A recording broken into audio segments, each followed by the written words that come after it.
let's get closer to the EU with its completely failing economy. I mean, Germany is the powerhouse economy. They've been in recession. This is their third year. He had him in checkers at the weekend. Well, here's another thing. Hello, Olaf. Also, let's cozy up with Olaf Scholz. 23rd of February, there are German elections. He's out. He's out. Yeah. Oh, brilliant. That's your big thing. Brilliant. Let's get in with Donald the wrong Trump. horse. Let's get in with Donald Trump. Now, these tariff wars, that's going to be very interesting. We'll see what happens with that. Also going to talk about Ofsted. Right. Or National Education Union are unhappy with the new Ofsted What about rules. the growing... That works for me. I like them. Biggest story of the day for me, the growing roads. You know, they said I couldn't grow concrete. I was ahead of my time, it's all obviously. Coming back again, isn't it? It's all coming back. Julia Hartley-Brewer, next 3 hours. I'll see you tomorrow at 6.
Across the UK, on DAB+, on your smart speaker, on your smart TV, and on your side. This is Talk.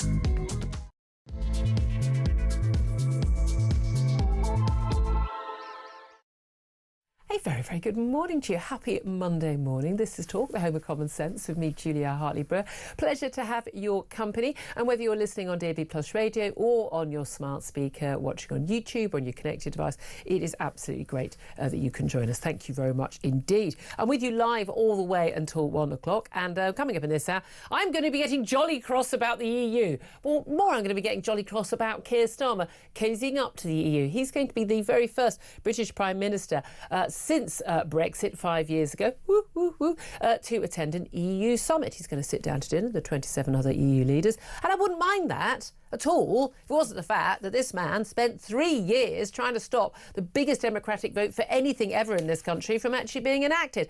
I don't trust him an inch, or, oh, sorry, you're on the continent now, a centimetre. I do not trust him one iota.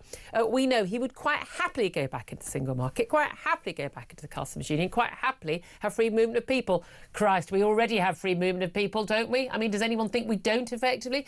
Right now, we look at our immigration figures. I don't trust him a moment. Particularly also when we've got the issue of Donald Trump, the issue of tariffs. All of that going on.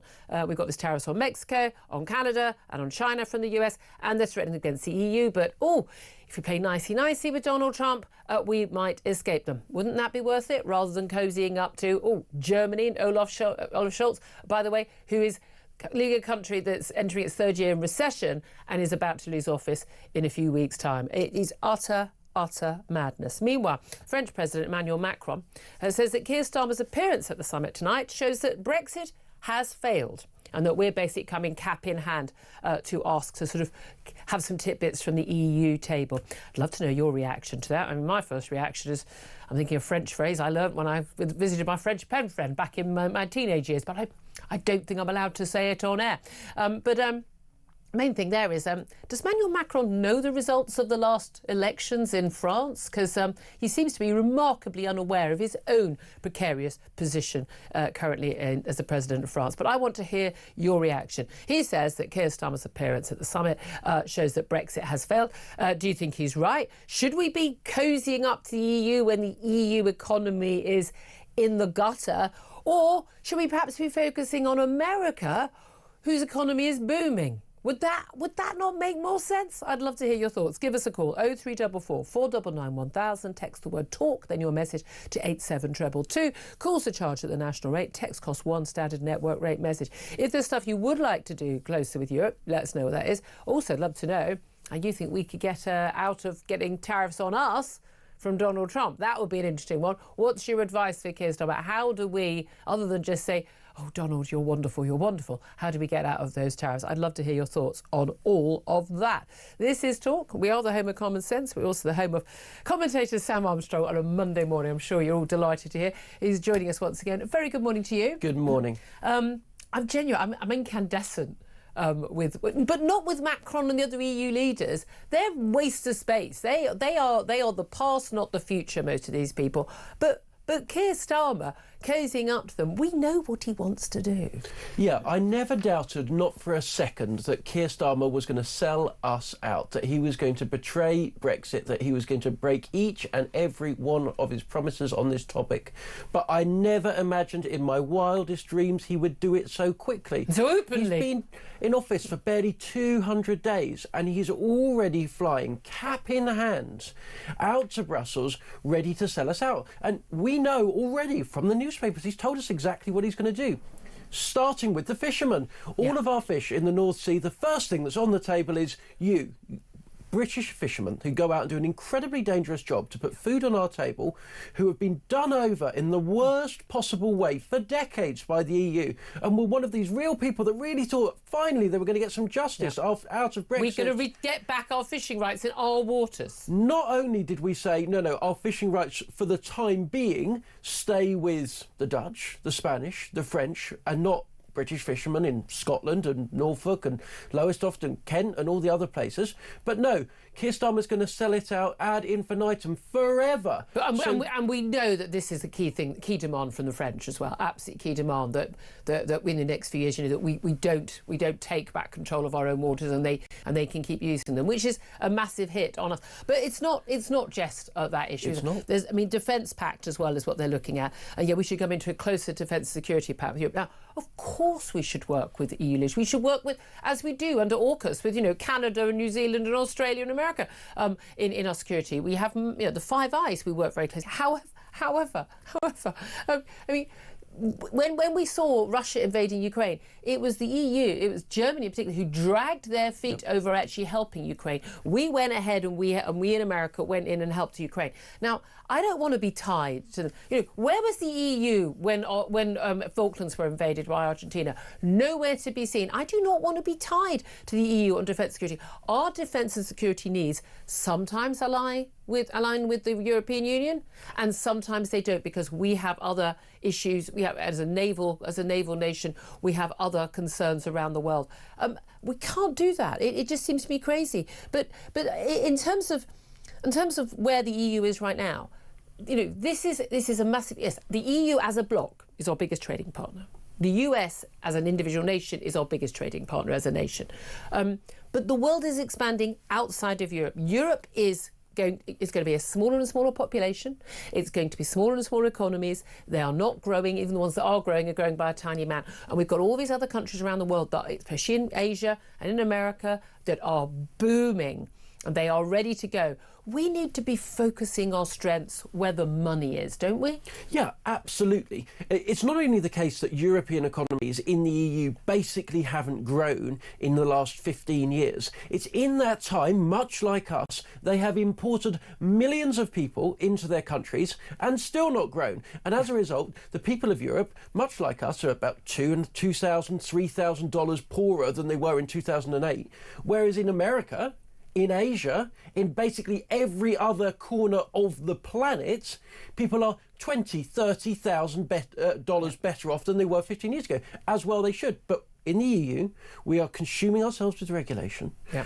They are... Well, including in the net zero policy. One of the things that Keir Starmer is talking to EU leaders about today is joining effectively this EU law on carbon schemes. Basically, more net zero dead weight policy that costs jobs, makes energy more expensive, takes up agricultural land, and I mean properly mad stuff that, by the way, anti-growth. Yeah, and actually, look, it is mad stuff. And actually, finally, for the first time after 30 years, people are increasingly waking up to just how mad that is. And not just here in this country, right across Europe. And that's the curious thing about Keir Starmer, about Olaf Scholz, about Emmanuel Macron. They are yesterday's men. Keir Starmer's just got in, and he's already seems dated. But again, by default, I mean, he's got a mandate. I accept that. That's our democratic system. But he's not kind of where the mood of the country is. And right across Europe, increasingly, populist parties are popular. Surprise, they are doing what people want to do. And this whole... since when was that a dirty thing, a dirty word? It's weird, isn't it? This whole fabric of doing deals at winter resorts in snowy alpine towns, going there, agreeing basic minimum taxes, agreeing carbon stuff, all doing deals and consuming countries in it, is ebbing away every day. And Donald Trump changes a lot. He changes everything. He's not going to do this climate stuff. He's not going to do minimum corporation tax. The whole framework has been shattered by a democratic revolt of people across the Western world that have had enough of seeing their living standards comparatively decline, while those countries around the world, not least China, a dictatorial, genocidal regime, are marching ever closer. And they have woken up to the reality that elites in this country, elites in Europe, and elites around the world are quite happy to see our comparative state decline, other countries catch up, because they're embarrassed about us, they're embarrassed about our history, and they're embarrassed by their own countries. But also because they're doing okay. So they don't really mind, because their jobs aren't being taken and things like that. But look, let's talk about the tariffs. Look, as I said, I voted for Donald Trump this time round as by far the better choice of the two candidates for the US presidency if I'd had an option. And I've welcomed lots of the things he's done. I mean, executive order after executive order, like, yes, love it. DEI, net zero, all this, drill, baby, drill, all, tick, tick, tick. However, I've always said, but I'm not going to agree with everything he does. And I don't even think most Republicans would agree with most things with everything he does, including the tariff war. So he has launched his tariff war against Canada, Mexico and China. Now, I think China, we kind of understand that, wouldn't we? A 10% tariff on goods, most goods coming from China. Canada and Mexico, during his first term, he replaced NAFTA with another free trade agreement between the North American states, which actually was remarkably similar to the NAFTA. It was just he wanted to tear it up and show he was doing something. 25% tariffs on them for a huge number of goods. Those countries are talking about their retaliation. It was interesting over the weekend at major sports events involving American teams, where the US national anthem was played, Canadians were booing. Canadians aren't like that, Canadians are very angry at the moment with their own Prime Minister, Justin Trudeau. He's leaving, he's out in his ear. Got very high hopes for the Conservative replacement, Poilievre. But the tariff wars, it looks like, are going to be extended to the EU. We're told that Donald Trump is saying, I mean, again, you wake up in the morning like, what has Donald Trump said this week, or the overnight? He's hinted he could spare the UK from tariffs. He said the UK is way out of line, and we'll see, he said, but the EU is really out of line. The UK is out of line, but I'm sure I think that one could be worked out. But the EU, it's an atrocity, he says, what they've done. And he said that his discussions with Starmer had been very nice. He said, we've had a couple of meetings, we've had numerous phone calls, numerous phone calls. We're getting along very well. Now, that would be encouraging. if that was the relationship. I mean, because I think most of us were expecting that relationship to be pretty dicey on the basis that, I mean, there couldn't be more different personalities, as in Donald Trump at least has a personality. HR boss, as we're going to be talking to the author of that new book from the Sunday Times yesterday about, that basically that Keir Starmer's an HR manager, not a leader, which I think really sums him up. But there's threat of retaliation from the EU. We could face tariffs. Even if we don't directly get hit by tariffs, it's going to hit the world economy. This is a bad thing for the world. Do you think these are going to continue? Do you think there is going to be a trade war, or do you think this is some sort of opening gambit by Trump, particularly over he wants to deal with the issue of opioids, fentanyl in particular, coming into America, and also illegal migrants on the Mexican border? Yeah, well, a couple of points here. Firstly, we shouldn't pretend that it's just America playing at it, and he's got a point about the EU. You try selling bananas into Europe if you're not a former French colony, and you're going to have a very, very hard time. The EU is based on tariffs. It's free trade within the EU and the economic area, but everyone else faces tariffs. So they can talk a good game being anti-tariffs, but that's literally the basis of the customs. So when Donald Trump turns around and says this, he is telling the truth, and we should, recognise that. But here's what Donald Trump's doing, which is different. He is tying tariffs to non-trade matters, which is very different. Yeah. So he's saying, look, we have a drugs importation problem, so we're going to stick tariffs on you because we think you're going to come out of it worse than we are. And if you fix the drugs, we'll take off the tariffs. That hasn't been tried before. I think, as we saw with Colombia, in which he got the deal, they sent the migrants back on the president's own plane, and then what you see as a result is the tariffs coming off. I think this is going to be bumpy. I think it's going to be eventful, as it always is with the president, and then eventually you're going to come to some kind of arrangement. But here's the thing. The number one issue in America in the election was, as it is here, it's cost of living. Yeah. I mean, migrants, way up there. Cost of living, fundamentally. Tariffs, if you impose tariffs on goods coming into your country, you're imposing them deliberately to make those goods more expensive. Yep. You impose extra costs on your consumers. I saw some estimate of the tariffs announced so far. We're looking at $1,600 per American family. Yep. That's a lot of money for people who are struggling to pay the bills right now. It is, but if you're a Republican voter that's just swung over in Michigan, in Wisconsin, in all of these kind of Rust Belt, Ohio-type states, working in manufacturing, and America, unlike us, still has a manufacturing sector. Because they've got an energy policy that means you can actually afford to have a manufacturing policy. You have seen cheap imports, often subsidised illegally under the World Trade Organization's rules. They're not meant to do that, but China and Mexico, all of them, outcompeting American workers. And sure, on the one hand, it is good for American consumers to get cheaper goods. On the other hand, there is a trade-off. And you've got the goods, but you also haven't got the jobs. I mean, that is the crucial thing there. Although there is an issue, particularly he's obsessed with car sales. Donald Trump. People don't want to buy American cars because they're not very good. Well, look. Whereas Americans do want to buy German cars because they're very good.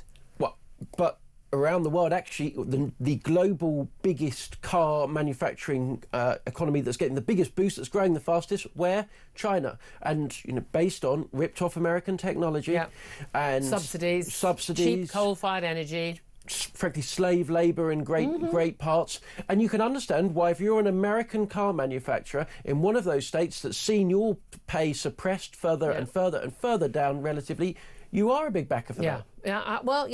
Until it hits further. But you're right, there is that trade-off. We can get cheap goods, but if no one's got a job, doesn't matter how cheap those goods are, as you say. I would love to hear from you, because this isn't all about America. This is what it's going to do to us. Are we going to be part of that trade war? What do we do? Do we go closer to the EU? That's clearly what Keir Starmer wants to do. His appearance at this key EU summit tonight. Emmanuel Macron saying it shows that Brexit has failed. Has Brexit failed? I don't think we've taken advantage as much as we should have of Brexit and the opportunities and freedoms it gave us. Of course we didn't. I mean, lockdown was a bad start. Ukraine and the energy crisis was a bad start. But come on, there's plenty more to go there. Should we be cozying up to Donald Trump? How do we avoid those tariffs? I want to hear from you. I'd love to hear. What would your tactic be in particular for dealing with the EU and dealing with Donald Trump right now, today? Because it is a right now, today issue. Give us a call. 03444 499 1000. That is the number to call. Text the word talk and your message to 87222. Send us a message on X at talkTV. And don't forget, the calls are charged at the national rate. Text costs £1, standard network rate message. Really want to get to those calls very soon. I do want to talk about a couple of the stories, if we can squeeze them in. Firstly, Ofsted, they've got a new plan for how they're going to do reports. The basic changes, we used to have a system where you graded schools, there were 4 grades, and you were judged on 4 or 5 categories. That's the old system. Then we had a lot of schools were complaining about the high pressure. Again, well, yeah, because you're being judged on whether you can do a good job for the kids in your school. Then we had the sad death, the suicide of Ruth Perry, a head teacher, took her life after her primary school was downgraded from outstanding to inadequate, so highest to lowest, over safeguarding concerns. The inquest found that the inspection had contributed to her death. I was always of the view that it was very, very sad, and I'm very sorry, but I don't think for a moment you should adjust the entire rating system for English schools because of one incident like that. As of Monday, the Inspectorate are going to announce these proposals to grade schools in England with 5 ratings. Across 8 to 10 areas, from exemplary to causing concern. The National Education Union, which basically the Marxist, they don't like it. That's an instant thumbs up for me then. If the National Education Union don't like it, that must be a good thing. They're opposed to all grading of schools and children. They think everybody should face no testing at all. Head Teachers Unions, though, also unhappy about this. But key thing is, grading schools hasn't got anything to do with the teachers or the head teachers. It's for the children and their parents trying to do the best for their children, isn't it? Look, 80 years ago, people in this country were capable of landing on a beach, charging into German guns and encountering some of the most horrific, horrendous scenes that any of us can possibly imagine. Are we really saying that within 4 generations we've got to the stage where teachers, professionals, graduates of university degrees cannot handle being given the same grade that a student would get given? Yes. Apart from, with GCSEs, we've also changed the system, so we can't give GCSEs grades between and D. But that's exactly what a lot of these teachers do think. They want us to be incapable, without having a university degree, of recognising whether or not they are qualified to be doing the job that they are being paid tens of thousands of pounds a year of taxpayers' money to do. And especially head teachers. Head teachers are very well paid. And I think they should be very well paid. And good heads are absolute, stardust. You always choose your school by the head teacher. That's your number one thing you should look at. I've been told that by I've always said, what's your advice? Head teacher, it's all about the head. They set every agenda in the school. But yeah, it's high pressure. But loads of people, if you're a salesman, you're judged by every single sale you make, the end of the month. Oh, you're out. If you're in banking, you get that. My job, we're judged by ratings. You're judged by everything. You one wrong interview, wrong word, you could be out. Life is high pressure.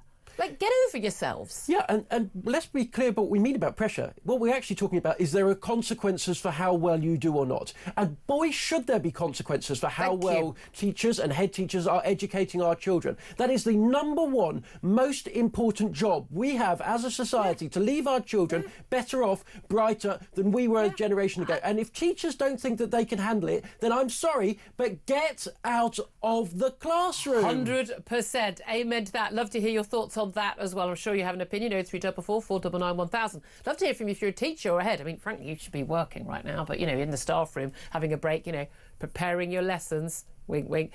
Do get in touch. Tell us whether we're right or wrong. Love to hear your thoughts. 0344 499 1000. And your call's up next. This is Talk, the home of common sense.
across the UK. On DAB+, on your smart speaker, on your smart TV, and on your side.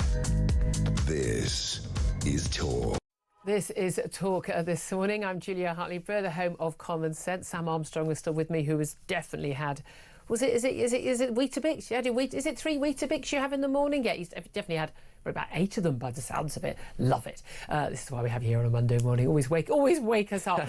I'd love to hear your thoughts on where we are. You can get in touch on any of the topics we're talking about, but particularly with Keir Starmer going to sort of cosy up, place where he feels most at home. Remember, he said he preferred Davos to Westminster in that interview, and he definitely prefers Brussels to Westminster as well. And he's going to be having meetings and have dinner and cozying up with all his totally failing EU leaders. And he's desperate to get back into the EU. You know there'll be a lot of wink, long term. Let's get back in. In response to that, Macron has said that Keir Starmer's approach shows that Brexit has failed. Shouldn't we be, if we're going to cosy up to anyone, shouldn't we be cozying up to the booming biggest economy in the world, to the US? Shouldn't we be trying to avoid these tariffs which Donald Trump is going to be putting on not just Mexico and Canada and China, but the EU is next? We're not completely clear of this, but shouldn't we be focusing on America and the other growing economies? Love to hear your thoughts. Give us a call, 0344 499 1000. Let's go to Stuart. He is in Wigan. Hello, Stuart. Good morning to you, Stuart. Hello there, my love. What do you reckon on all of this then? Well, Brexit were the best thing that's ever happened to us. And I'm as with you far all as the I'm way. concerned, you know what I mean? Brexit's not failed. It's these politicians that have failed us, the Labour and Conservative politicians that seem to think we're thick, but are scared to death of coming out to our front doors and telling us we're thick. Oh, yeah, absolutely. But also the key thing is people think Brexit was something like a little click of the fingers and, at 11 p.m. on January the 31st, in 2020, everything changed. No, it's the start of a process. It's something... We were 47 years in the EU. It's going to take more than 5 years for us to extricate ourselves and to take advantage of everything. But they've just not made a very good start because basically, and I include Boris Johnson in this, none of the people who were actually been in government really actually embraced Brexit. Well, I don't think they've made a start at all. Because the first thing they should have done is come out to ECHR. Yeah. They should have done that straight away. But I'm sick to death of being told what to do. I don't like being told what to do anyway. But at the end of the day, I ain't being told what to do off somebody in another country. Yeah, but at least we can, should we, metaphorically with our vote, put 2 fingers up to anyone telling us what to do in this country and punish them if they either get it wrong, as they always do. What do you make about the US? Should we be focusing on the US and on Asia rather than Europe now? Oh, definitely. I mean, when Biden was in power, you couldn't pay me enough money to go to the US, like you couldn't pay me enough money to go to London. You know what I mean? I'm from North West. What's wrong with London? Money to go to London. Well, have you seen sake of it? I see it every day. I'm too now to go places like that, me. But I'll tell you what, I would move to America today. Do you know what? That's my worry, is an awful lot of our youngest people, the brightest and the best, who've got the qualifications, who'd be welcomed with open arms by the US. I'm worrying a lot of them are going to be looking to the US because they're going to look at this country and go, where's my future here? Stuart in Wigan, a proud Wigan man. Thank you very much indeed for that call. London's not that bad. Bits of it. London's not that. I live in London. John is on the line. He's in Dorset. Hello, John. Morning, Julia. Good morning. Are you as proud of Dorset as Stuart is of Wigan? That's what I want to know first. Am I what? Sorry, as proud of Dorset as Stuart is of Wigan? I'm not sure. We've got a Lib Dem MP and a Lib Dem council who are about to bankrupt us. Somerset has bankrupted them. I can see why you might have some question marks about that then. What do you make of Starmer cozying up with the EU? I'm really seriously worried. I'm quoting here from the Press Association. Last November, Spain proposed to legalise 300,000 undocumented immigrants every year. They have a 250,000 shortfall with their ageing population. The minimum wage in Spain is 8.87 euros, which is currently 7.38 an hour. Yeah. Now, once those guys get in there, can you imagine they're going to stay in Spain long when they come here? And can you imagine what Starmer and that idiot Streeting are going to do for the care industry? We're going to have a whole load of undocumented workers who won't have been processed heading this way for the better bucks. I mean, again, it's out of me. I mean, this is the thing, and it's amazing, isn't it? How much there's this youth mobility scheme, the idea that young people from the EU, Brits, they can go and work for a couple of years in the EU. Yeah, I mean that's literally basically holding the door ajar and saying in you go. But it won't be a load of Brits going to work in Spain and Poland or wherever. It'll be the other way round. And as we know, as you say, it's a completely porous borders. Well, if anybody's been to the Canaries, a large proportion of these immigrants are from Africa, and they're all under 30, selling knockoff tat around in the Canaries. And they're going to head here. So our immigrant situation is going to compound itself. Yep, I'm with you all the way. I'm with you all the way, John. Thank you very much indeed. Appreciate that call. 10:31 is the time. We're going to take another quick break. Up next, we're going to be talking to the Sunday Times journalist and co-author of the brand new book, Get In, the inside story of Labour under Starmer, which has revealed that even Starmer's closest aide, his chief of staff, described him as an HR manager, not a leader. Doesn't that just sum it all up? We'll talk to him up next about all the big stories in town and latest revelations from his brand new book. This is Talk.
Across the UK, on DAB+, on your smart speaker, on your smart TV, and on your side.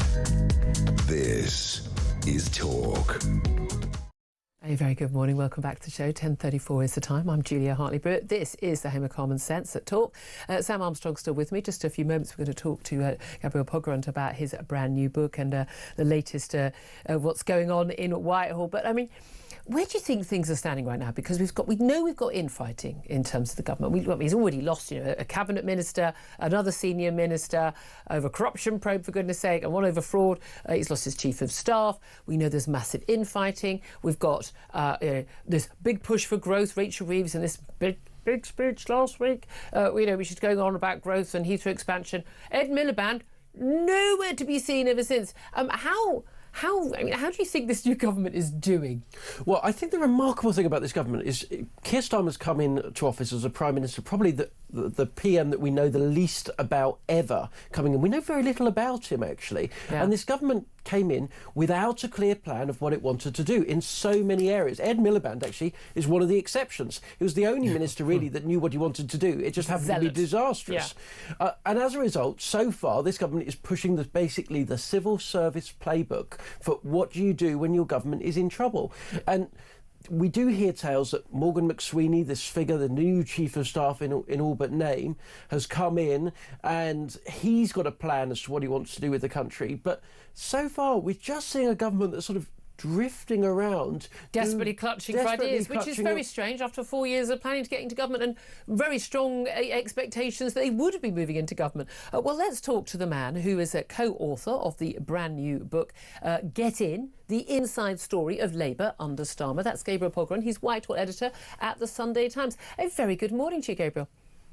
Morning. I hope you'll forgive me for being... I feel like I'm David Attenborough. A very intrepid interview. I'm sat on a park bench, but if you can hear me okay, I can hear you. Well, I can hear you. Yes, I know we just lost your Zoom. I think. I mean, are you surrounded by gorillas at all, or in the jungle, or is it just you? Have we lost him again? Are you there? Oh no! Oh no, we've lost him again. Oh, that's so frustrating. Right, we got Gabriel. We got you back. Look, we will persevere. We will persevere. Now, let's persevere. Lots of revelations already in the front page of the Sunday Times yesterday. The thing I think one that most of us enjoyed the most was that Keir Starmer's chief aide, the Downing Street chief of staff, Morgan McSweeney, who basically he was the architect of the Labour landslide election victory. Well, I mean, I think the Tories were the architect of that. Really, the man who basically fought a battle with Sue Gray and clearly won because she's out and he's in. But he has actually complained in the past that Keir Starmer behaved like an HR manager, not a leader. And the Deputy Prime Minister, Angela Rayner, once joked that he was so inept he could not run a bath, let alone a country or a party. Tell us about these revelations. Tell us what you've learnt about Keir Starmer. You know, I think that those remarks are so revealing because they speak to this underlying truth about the man, and I don't know, it's not for me to say whether this is for better or for worse, but he's not a natural politician. No. In fact, he overtly loathes politics. He said so. And we reported that in the aftermath of his suspension of Jeremy Corbyn, which, you know, ex post facto he now describes as this great moment of clarity and incision on his behalf, he was challenged by a left-wing MP, John Trickett, who accused him of shifting to the right. And in response to that, it was almost a righteous indignation. He said, there is no such thing as Starmerism, and there never will be. It's quite he rejects the accusation of ideology.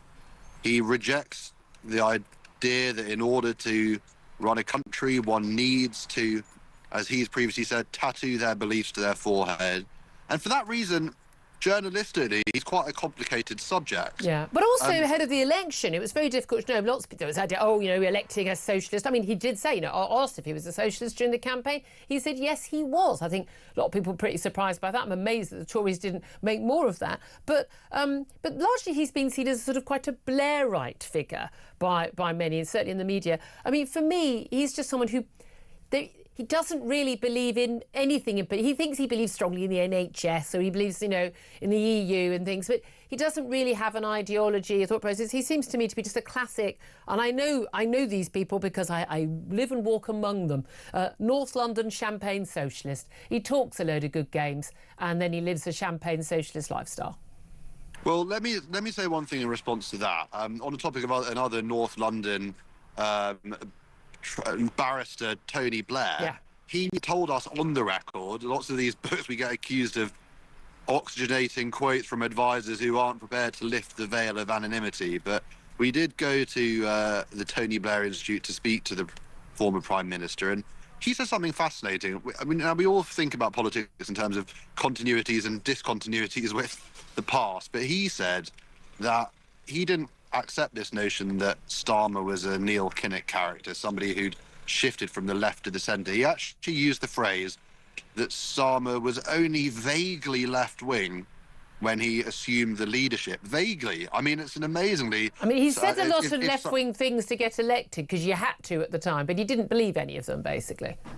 Well, he's actually just saying he didn't really come from anywhere. He's not saying... He's saying he didn't go from left to centre. He's saying he went from nowhere to centre. And But also, and that's just an amazing thing for a former leader to have said. Well, indeed, and what's interesting, I mean, going back to that headline yesterday about, Keir Starmer as an HR manager, not a leader.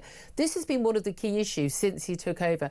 This sort of inability to sort of think, on his feet, talk off the cuff. He needs his auto cue, very unsure, making announcements, backtracking, misstepping all the time, calling everyone far right, unable to sort of make key decisions. And when he does make decisions, inevitably, I mean, they've been massively unpopular.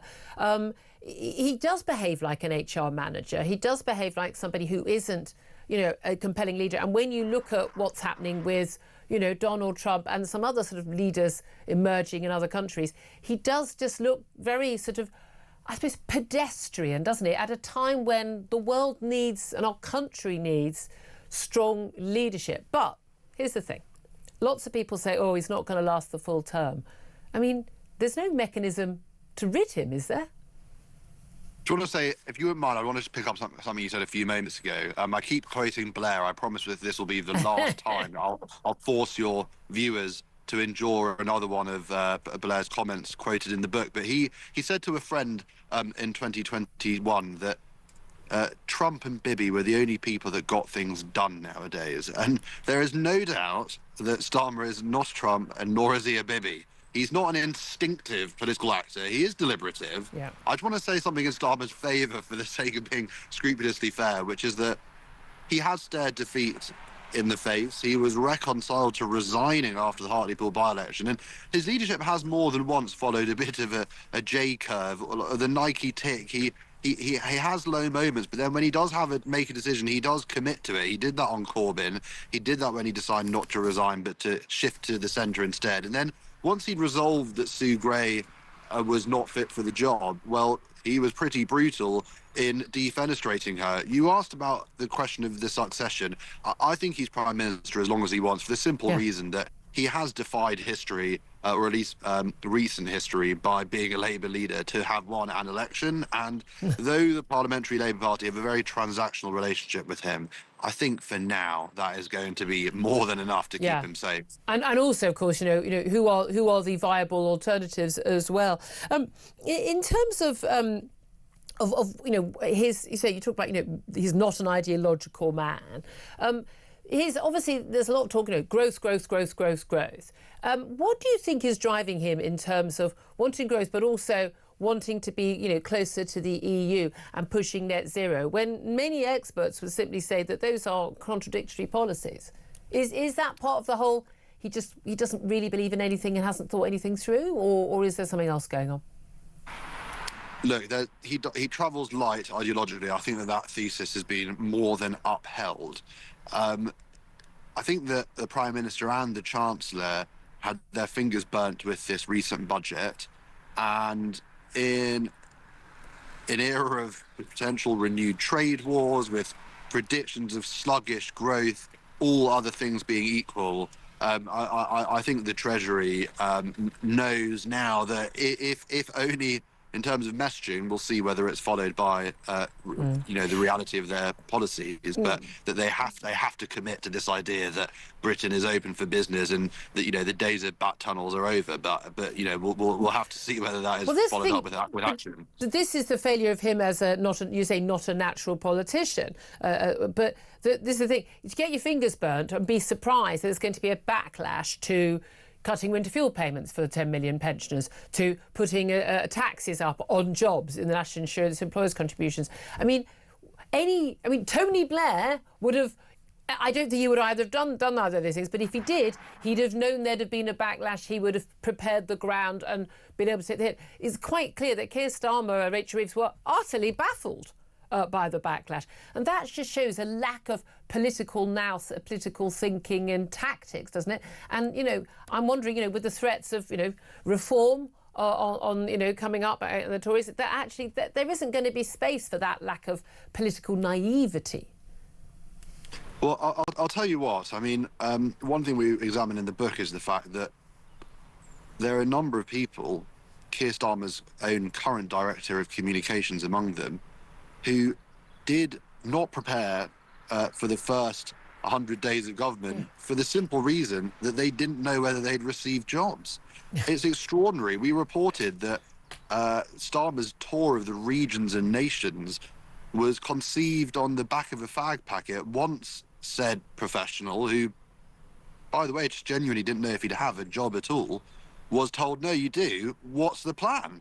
There was no grid. I know that in Westminster we all talk about the grid. There was no actual plan for that period. But that is incredibly telling, because we needed someone with a plan. I mean, that's the thing, that's the big contrast with Donald Trump coming in. I know, of course, Donald Trump has different powers as president, but executive order after executive order signed in the first couple of days, doing exactly the stuff that he said he was going to do during the election campaign.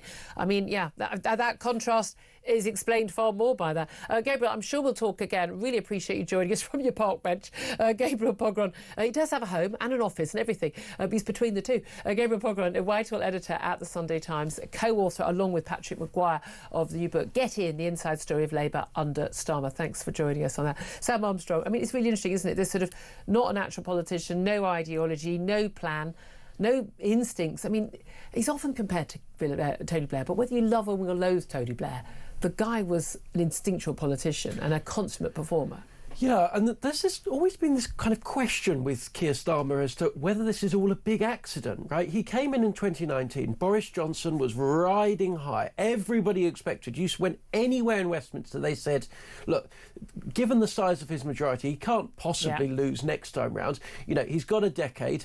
And Starmer kind of came in there and you kind of thought, is he that filler politician till he make the way for one of the kind of serious, believing politicians, maybe Wes Streeting, that name that always circulates around Labour thinking. And then because the Tory party decided to commit ritual harry-kiri and just blow itself up, he kind of stumbles into Downing Street without a plan. And the crazy thing is, he could kind of stumble on for some while, because you've now got the Conservative Party in Reform splitting their vote. He came in on 34%. Given that between them the Greens and the Lib Dems are on 19%, he's probably able to squeeze them. Those he loses, he'll probably replace. He'll probably get the same number next time. Tories and Reform split themselves. And you've then got this guy who kind of... This sort of blancmangy character. Blancmange that took the job as a kind of retirement gig, following on from being Director of Public Prosecutions, may end up being one of this country's kind of longer-serving Prime Ministers. Dear God, I can't do 10 years of it. I can't. 10:47 is the time. We're going to take a break. Up next, we are going to be talking about Labour easing checks on illegal migrants and even repealing Tory rules that would ban illegal migrants from ever gaining British citizenship. You know where this leads. We're going to talk to Alp Mehmet up next. This is Talk.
across the UK.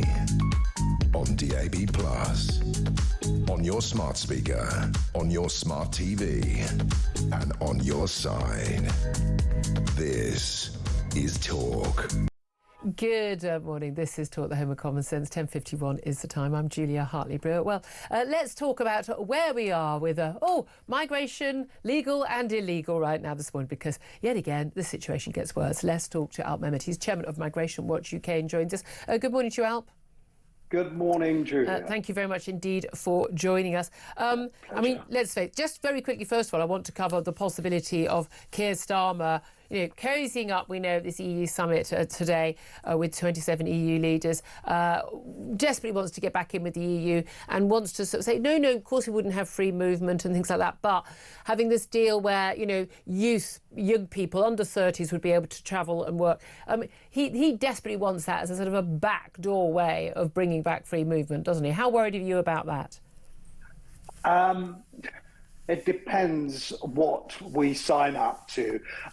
My feeling is that the EU are going to push their luck so far that even Sir Keir Starmer is going to say, I'm sorry, but we can't do that. Let's wait and see. Unquestionably, the Labour Party, as is on record, would like to have a much closer relationship than we've now got with the EU. And I think this is all about that. What happens with regard to immigration, well, it can't get any worse, frankly. Well, you say that. We said that for years, and then it kept getting worse. The Boris wave. True. Thanks, Boris Johnson. I mean, let's also talk about the illegal migrants. Incidentally, on Boris Johnson, I warned repeatedly of what was going to happen. Migration Watch UK has warned from the moment we had the accession of the Eastern European countries. You've been right every time. You've been absolutely, outrageously slurred repeatedly in the media and by politicians, but you've always been right, and I really think people need to pay more attention. It's almost like you're the only people who can add up sometimes. Let's talk about the Home Office. They're looking to repeal rules introduced by the Tories rather later than they should have done, that meant that any small boat arrivals, i.e. illegal migrants, could pretty much almost never have a chance of ever becoming UK citizens. We understand that Labour, under their new Border Security, Asylum and Immigration Bill, I never understand why we need to have all these long words in there, but they are now looking at, they say, tackling the small boats crisis, quote, smashing the gangs. But the small print reveals the government is going to repeal lots of previous measures in the Illegal Migration Act under the Tories, only voted through in 2023, so just 2 years ago. But that included a provision that meant pretty much you're ineligible for settled status if you arrive illegally, and you're ineligible for citizenship. So that means you could actually be able to claim citizenship if you've arrived here illegally. I mean, this is madness, isn't it? It's always been madness. Sir Keir Starmer and Yvette Cooper are a bit like Icarus flying towards the sun on immigration. What they're doing is actually encouraging illegally people to make their way here. That's what it is. The new legislation is going to make it much more difficult to make the case for removing people. It's already very difficult, but it's going to make it even more difficult. With regard to young people, it's going to, again, become so much more difficult to take biometric evidence and biometric information from them. They're now going to insist, the new legislation is going to insist that there is either a parent there for anyone who claims to be under 16 or someone responsible for them, either the local authority, social worker. That's ridiculous. Now, here we are in the absurd situation of having to disprove a made-up story from a migrant coming from a safe country. So you have 25-year-olds claiming to be under 18. We've even had, people in their late 20s, even early 30s, put into schools, for goodness sake, because we weren't doing proper checks, we just believe it. I mean, I've seen pictures of people, nice big, beard, beefy guys, sure you're 16. I mean, it's absurd. Other countries, the nice countries in the EU, numerous of them, they do clear, genetic, proper testing, where they can actually, they take X-rays, they do testing. They know that they test them immediately. There's no issue whatsoever under any human rights legislation. They're also subject to for finding out whether someone is the age they say they are when they haven't got a single bit of ID to prove anything. It is utterly bizarre. What do you think, though, is behind it? Because we can talk about the rinky-dink measure here and rinky-dink measure there. What do you think the game plan is, such as Labour having a game plan? It's pretend politics. That they know that it's with the system as it is at the moment. It's almost impossible to detain, deal with quickly, and remove anyone arriving illegally. Anyone who's arrived legally and becomes illegal, it's even more difficult. Yeah. The legislation is just make-believe at the moment. It's not going to smash the gangs. They're going to continue coming illegally. And those who make their way legally for short stay and stay on, that is going to be given rocket. Yeah. I mean, it absolutely blows my mind. They reckon it's like 1.5 million people. Who are we kidding? It's probably double that, realistically, the number of people who are here who haven't got a right to be here. But no one knows. They haven't got a clue. They didn't know how many people were from the EU lived here, even when we left at Brexit. It was 2 million more people than they thought, and they were here legally. I just find it extraordinary that we don't count people in and count people out. I mean, they're taking our details. We're queuing up for hours sometimes at passport control when there's a problem there. How on earth are they not using this information? It is absolutely mind-blowing to me. We'll have to leave it there. Al Mehmet, Chairman of Migration Watch UK, thank you very much for that. Sam Armstrong, I mean, do you think there is this sort of plan by the back door? I mean, lots of talk in America during the American election that, the Democrats wanted to import, millions of people from Mexico. And then, they're here anyway, they're working. Let's give them settled status.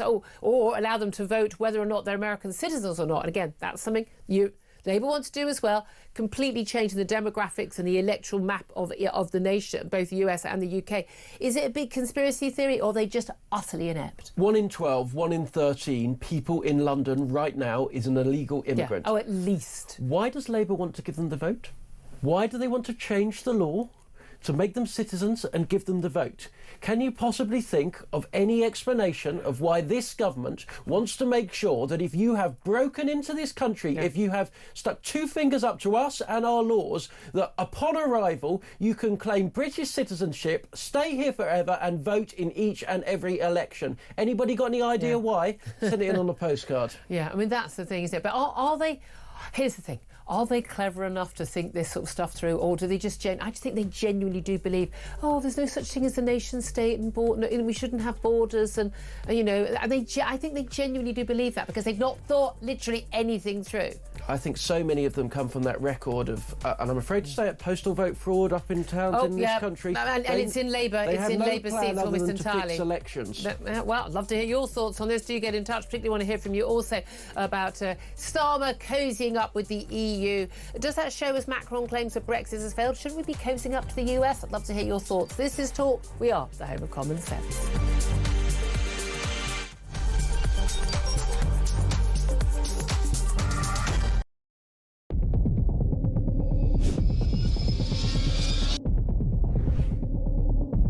I spoke with His Majesty the King to request the dissolution of Parliament, and we will have a general election on the 4th of July. I have just returned from Buckingham Palace to form the next government of this great nation.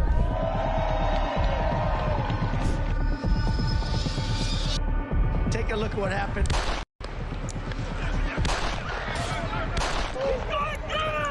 I immediately knew it was very serious, that we were under attack.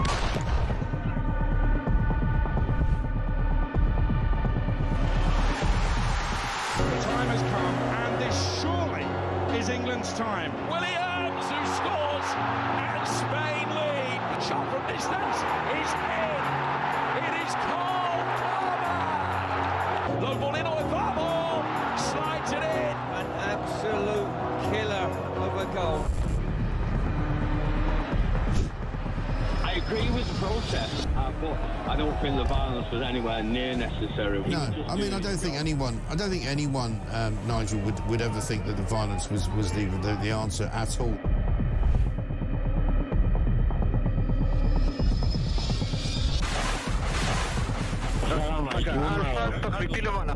אזרחי ישראל, אנחנו במלחמה.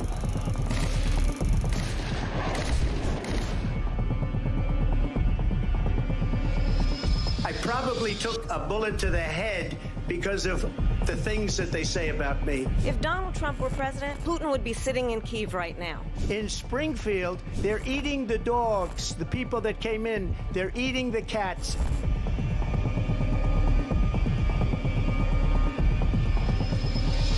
Liberal left couldn't understand that this man could be anything other than the great newsreader, a man of integrity. Is it possible in any way, shape or form that Keir Starmer didn't know about these facts about the suspects in Southport? I find it extraordinary that he wouldn't know. It seems that the public is not being told the truth. No, there's nothing like an American election, I have to say. North Dakota has gone red, South Dakota's red, Texas is red. Many people have told me that God spared my life for a reason. Bloomberg UK reporting Ukraine has made the first long-range missile strike inside of Russia. These are the missiles that Biden has approved. Across the UK, on DAB+, on YouTube, on your mobile, and on your side. This is Talk.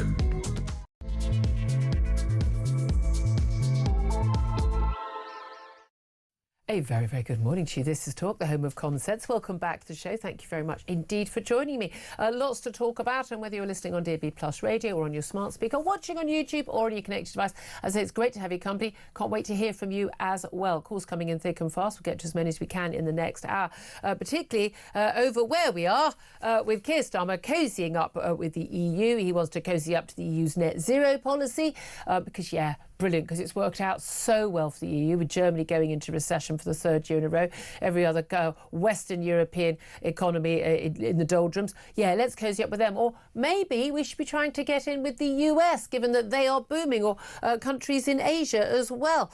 The Prime Minister today is off to Brussels. He's meeting with NATO Secretary General. He's also going to have dinner with EU leaders tonight in a reset of relations. It's, of course, 5 years, 3 days since we actually Brexited. Wonderful, wonderful night that was. In response to that, the French President, Emmanuel Macron, who, I hear you say? No, he's still around. Emmanuel Macron says Starmer's appearance at the summit today shows that Brexit has failed. I mean, I'm assuming Emmanuel Macron has conveniently forgotten the result of the last elections in France, when his party failed dismally. And his party is like, well, he can't stand, well, won't be standing again. Realistically, will his party fail as well at the next presidential election? I'd love to hear your reaction to that. Is Macron right? Has Brexit failed? But more focus on it. Who should be cozying up to? Because, yeah, we need allies around the world. But which side? Is it the EU or the US? Can we do both? Do we need to be worried more about Donald Trump than we do about the EU? Is this, again, Keir Starmer just trying to take us back into the EU by the back door? Because let's face it, that's what he wants to do. I'd love to hear your thoughts on all of this. Give us a call, 0344 499 1000. You can text on 87222. You can also get in touch on X at talkTV. Calls are charged at the national rate, text cost 1, standard network rate message. We're also going to be talking more about those Donald Trump tariffs. He's got that tariff war now against Mexico, against Canada and against China. He's threatened tariffs against the EU. The EU's leader, German Chancellor Olaf Scholz, was our EU's leader, one of the key EU leaders, German Chancellor Olaf Scholz, who the Prime Minister met with yesterday, by the way, but he's going to be out on his ear in 3 weeks' time at the German elections. He said the EU is strong enough to react to any tariffs imposed by the US. He says, we will have intensive discussions. I won't carry on. We will have intensive discussions with our cooperation. It's bound to be an Ofcom about our cooperation with the US. He said both the US and Europe benefit from a trade of goods and services. If trade policies make this more difficult, it'll be bad for the US and Europe. Bearing in mind, of course, that the European Union is all about tariffs, because they impose tariffs on everyone outside the European Union, unless you get a trade deal on their terms. We're also going to be talking about flexible working, because the Deputy Prime Minister, Angela Rayner's plan to make flexible working the default default for all means that Britain is set to remain the work-from-home capital of Europe. Oh, well done us. Figures compiled by LinkedIn show 40% of all jobs advertised across the UK in November were hybrid roles. We didn't have to be in the office full-time. This is way more than any other nation in Europe, which is weird because it makes everyone so efficient. So surely everyone would be doing it, wouldn't they? Plus, we're going to talk about what the latest is in the Middle East. Israeli Prime Minister Benjamin Netanyahu is expected to begin talks today on brokering a second phase of the ceasefire with Hamas. He's visiting the new Trump administration in Washington, D.C., meeting with Trump tomorrow. He'll be the first foreign leader to meet with Donald Trump. This, of course, after more hostages were released at the weekend in, again, more outrageous scenes, I would say. This is Talk. We are the home of common sense. Big welcome once again to Sam Armstrong, who is a conservative commentator. I think that's fair. Cap C, little c, whichever way you want to go.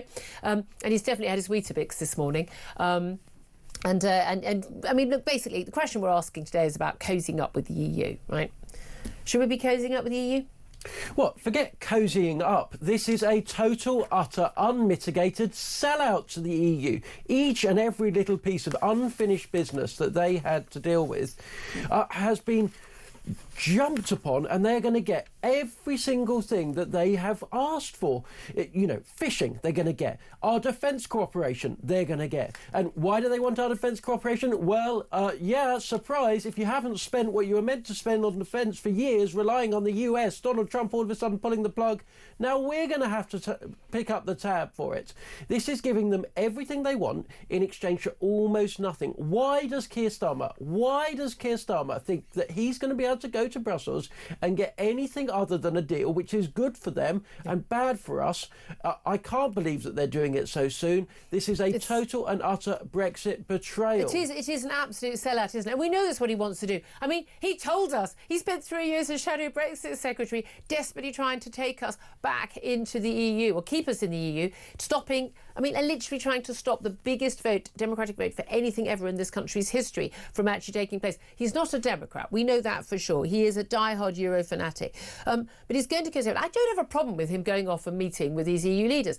I just want to know what is the private conversations, because we know that Keir Starmer, along with the Lib Dems as well, and frankly, Philip Hammond and other traitors. Yes, you, Philip Hammond, you were a traitor, even as the Chancellor under Theresa May. They were literally going to sort of behind the backs of the British negotiators throughout that period, basically undermining Britain's position. If all politicians had, as they pretended they would before the result and said they would after the result, had actually backed Brexit at that point and said, right, we are united, whether we agree with it or not, it's the democratic will of the British people, we are going to get the best deal. And they hadn't undermined, we would have got a better deal. But here's the thing. Youth mobility scheme, sort of, free movement by the back door, basically. Better trade with the EU. Well, great, but yes, the EU is our biggest trading partner as a bloc. Not, America is the biggest individual nation we trade with. America is booming. The EU is not booming. Yep. I mean, some of the Eastern European countries are doing okay because they're coming from poverty. Germany is in recession for the third year. It just seems to me this is not where we should be focusing things, and in particular with this US tariff trade war. Now, I don't approve of this. I think Donald Trump is quite wrong to do this. I understand there are reasons to have tariffs to protect key industries, and particularly against China when they just flood a market. No car manufacturing organisation can function in Europe or in America or anywhere in the West up against the cheap vehicles that are coming out of China. They're subsidised by the Chinese. They've got cheap energy because they've got coal-fired energy and all of that. You can't compete. So I understand some protectionism is needed to protect jobs. But this level of tariffs... Sorry, excuse me, apologies. I have the never-ending cold and cough. It's going to go on forever. Tariffs are 25% on his nearest neighbours. Yeah. Threats against the EU as well. I mean, what do we do to prevent that happening to us? Well, Keir Starmer knows exactly what he wants to do, which is go off to Brussels and do these behind-the-scenes doors. And look, I happen to know that there is just as much sneakiness going on as there was last time. A few weeks ago, I was in a private members club in London, one of these snooty, very posh places. Did you not fit in at all? Well, I fitted in just fine, actually. But someone that stood out as a sore thumb was Nick Thomas-Symonds, the minister that's responsible for doing these deals. And who was coming to see him in this posh London club but Morgan McSweeney, the Prime Minister's Chief of Staff? And I was walking through it with a well-known Westminster journalist, and they could have looked like they'd seen a ghost. Exactly what is happening, it has happened before, is happening again. Selling it is private deals, smoke-filled rooms, looking to do it in great secrecy, and that is why I am terrified. I'm utterly terrified that the vote that, as you say, 17 million people decided to back is on the verge of being betrayed. The only thing is, if they did they say we're not going to go back into the EU, not going back into the customs union, that's not going to happen, or free movement. To do that, you'd actually have to have another referendum. There's no way politically they could do that. But they know perfectly well that any deal, you'd have to know, well, what is the deal on the table from the EU? I mean, at that point, the EU could basically say, we'll have your firstborn, pay us £1 million each in gold ingots. James, they could demand anything they wanted, and there's no way we wouldn't have the much negotiated for hard-won Thatcher rebate either. We'd be paying more in, getting less back than we already did. We were always a net contributor. The deal would be awful, and it would open the doors again to mass migration from the EU. It's been bad enough having the level we've got from outside the world, the rest of the world. I don't think genuinely if there was a referendum the British people vote for it. But they're a sneaky lot. Civil servants, the EU-loving Labour Party, and frankly most of the Tory party, certainly the Lib Dems, they are quite happy to sneak a bus. We know they don't believe in democracy. They think they know better than us. They think technocrats and bureaucrats in Brussels know better than us. Dirty, bigoted British voters, apparently. They think we're awful. We're ignorant. We don't know what we're doing. We were duped by the Russians or some other nonsense. A big red bus duped us into voting for Brexit. And they would quite happily, for our own good, take us back in by the back door. One of the things I think is worst up is this looking to sign up to this EU law on carbon schemes. So basically adding more net zero dead weight to our already net zero dead weight economy. And this comes, by the way, this is glorious this morning. They set up GB Energy. One of their big achievements, Labour Party, setting up GB Energy, a company that no one really knows what it does. It certainly doesn't produce any energy. I think most people thought, they're going to set up GB. We're going to have. Don't you think most people thought GB Energy would be a national state-run energy company that would provide us with cheaper energy? No, it doesn't. No, it's just another quango. It doesn't produce anything. The boss of GB Energy, this is hilarious, in his first broadcast interview, Jürgen Meyer, couldn't find a single Brit to do the job, obviously. Really, he's their startup chairman. He said that this pledge of 1,000 jobs that Keir Starmer said, 1,000 jobs for Aberdeen, that's great for Aberdeen, but 1,000 jobs, he said, it would take 20 years to deliver that pledge. Look, this is an absolute joke. Yeah, and the company cost 10 billion quid. Billion, not million, billion to set up, right? This is a vast amount of money. And look, let's be really clear. Net zero is now the Titanic sinking. This ship is going down. Let's say you believe everything about the climate that you're told, all the alarms. We're all going to die. Let's say you believe it all, right? When you've now got to the stage where China, India, Brazil, all of these countries which weren't doing anything before, still aren't doing it, but the US has also given up on it. Even if you accept everything they say, which I don't, the idea that we in Europe, and we're tying ourselves to Europe, or just as the UK, which make up 1% of global emissions. We can live, but we're going to lead the world. Didn't you know? Did you not get the memo, Sam? Julia, this is madness. It is bonkers. And say you accept everything about climate, wouldn't that money at this point be better spent on, building some seawalls or some flood defences? Or nuclear power stations. Or nuclear power stations, something that would actually deliver some jobs here at home, rather than filling up the Chinese factories that make the solar panels that destroy our countryside. Quite apart from the fact, again, all of the solar panels and wind turbines are made in China. Again, coal-fired power stations. If I hear one more time from someone on the climate left, China is building more solar power panels and more wind turbines, and also more coal coal-fired power stations. It's madness. But also, big concerns that with energy shortages, and we are seeing that across Europe and across the world, that Norway is basically, they are big suppliers of energy when the wind doesn't blow, which it often doesn't. Well, they're not going to be able to. They're actually got a vote going on in Norway. They're looking at having a rule where, they don't supply to us. We would be cut off. I mean, we know France has threatened to cut off the Channel Islands before from electricity. I mean, we need to. We are entering a very, very dangerous, turbulent, uncertain time ahead, economically, politically, militarily, in every way. We need to be energy self-sufficient wherever we can, and it is insane to do anything else. I'm still bewildered by this. I just genuinely think most of the politicians pushing this stuff either A, don't understand it, or B, are just willfully bringing this about to destroy our country, or they're just religious lunatics about this, because it is a religious zealotry. But let me go back to the practicalities right now. US tariffs on Mexico, US tariffs on Canada, two biggest trading partners for the US.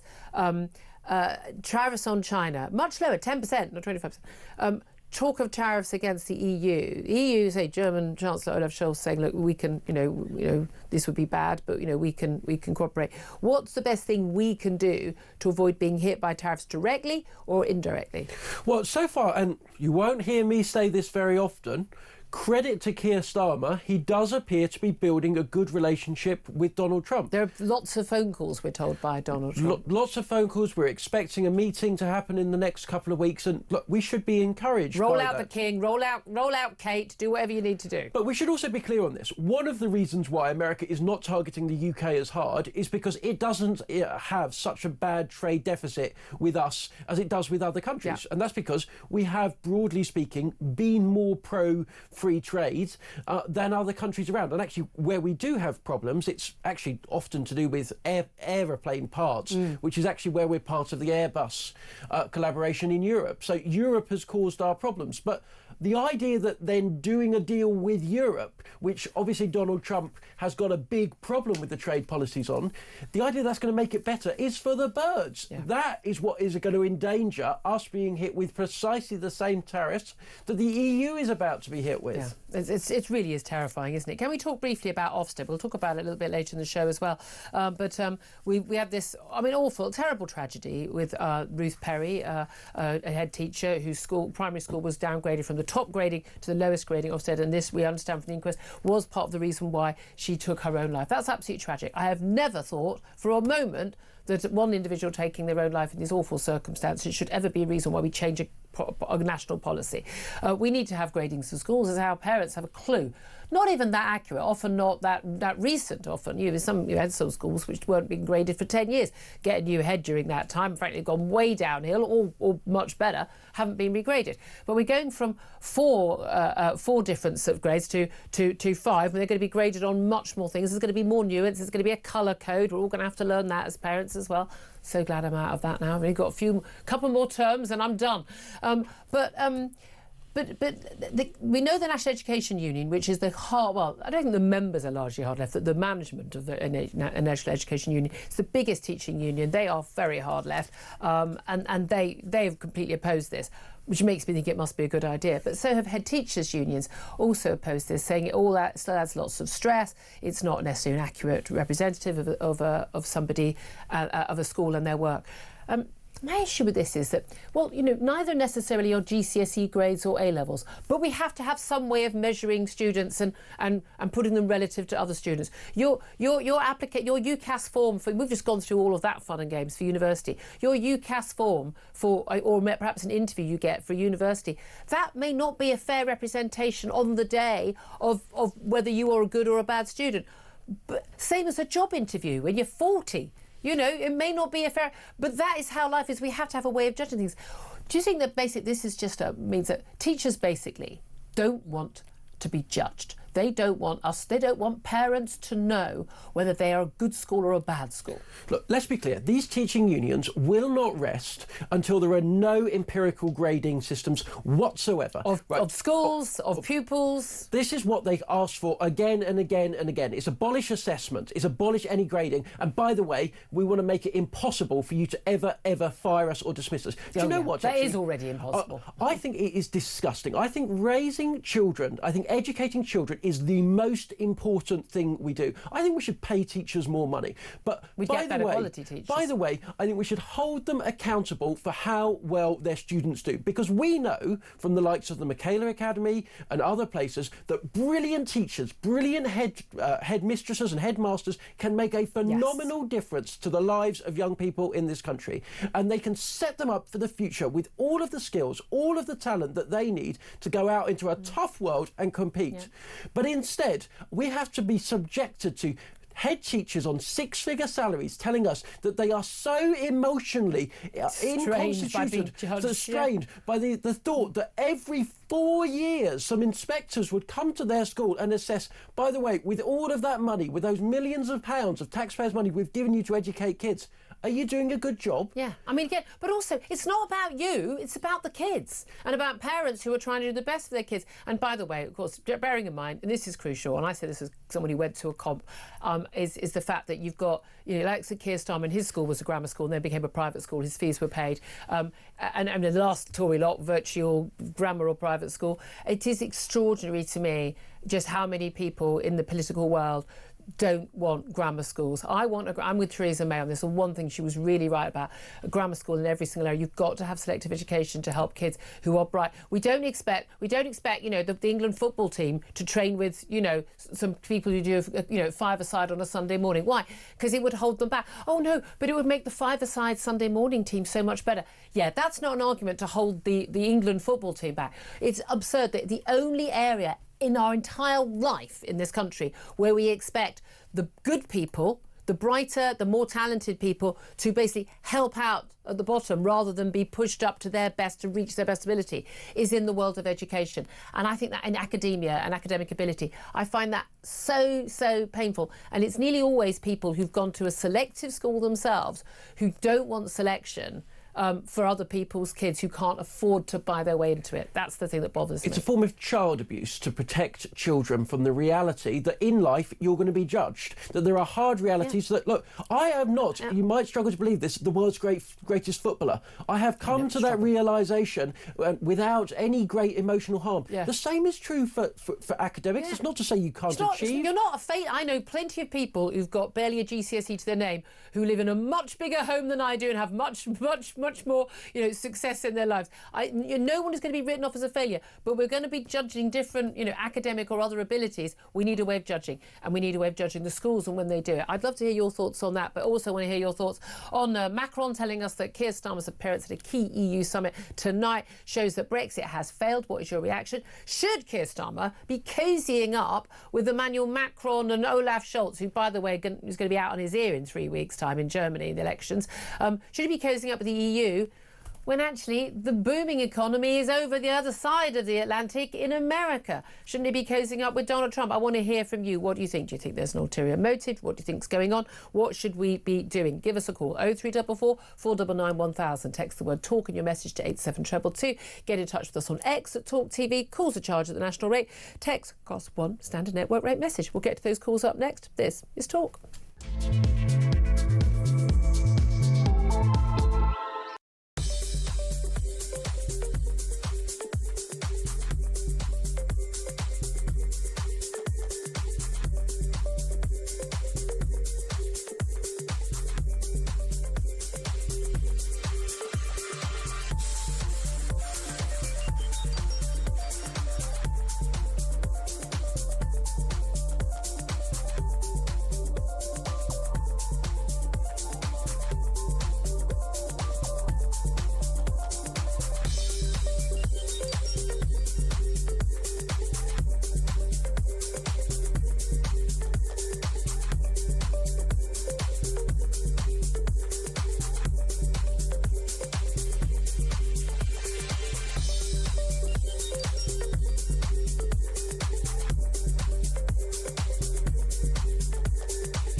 10th runway in Britain was built in the 1940s. No progress in 80 years. A third runway could increase potential GDP by 0.43% by 2050. Could a new runway be built that abides with carbon targets, concerns around noise pollution and concerns around air pollution? That a third runway at Heathrow would unlock further growth, boost investment, increase exports and make the UK more open and more connected.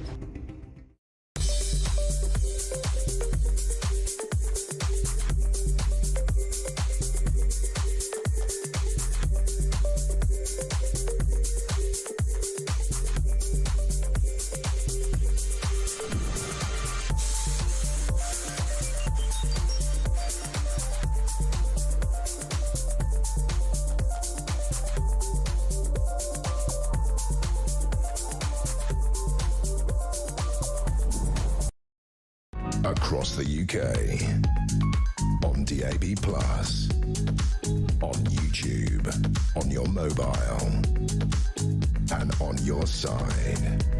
This is Talk. This is Talk, the Home of Common Sense, with me, Julia Hartley-Brewer. Thank you so much for joining me. Sam Armstrong's still with me.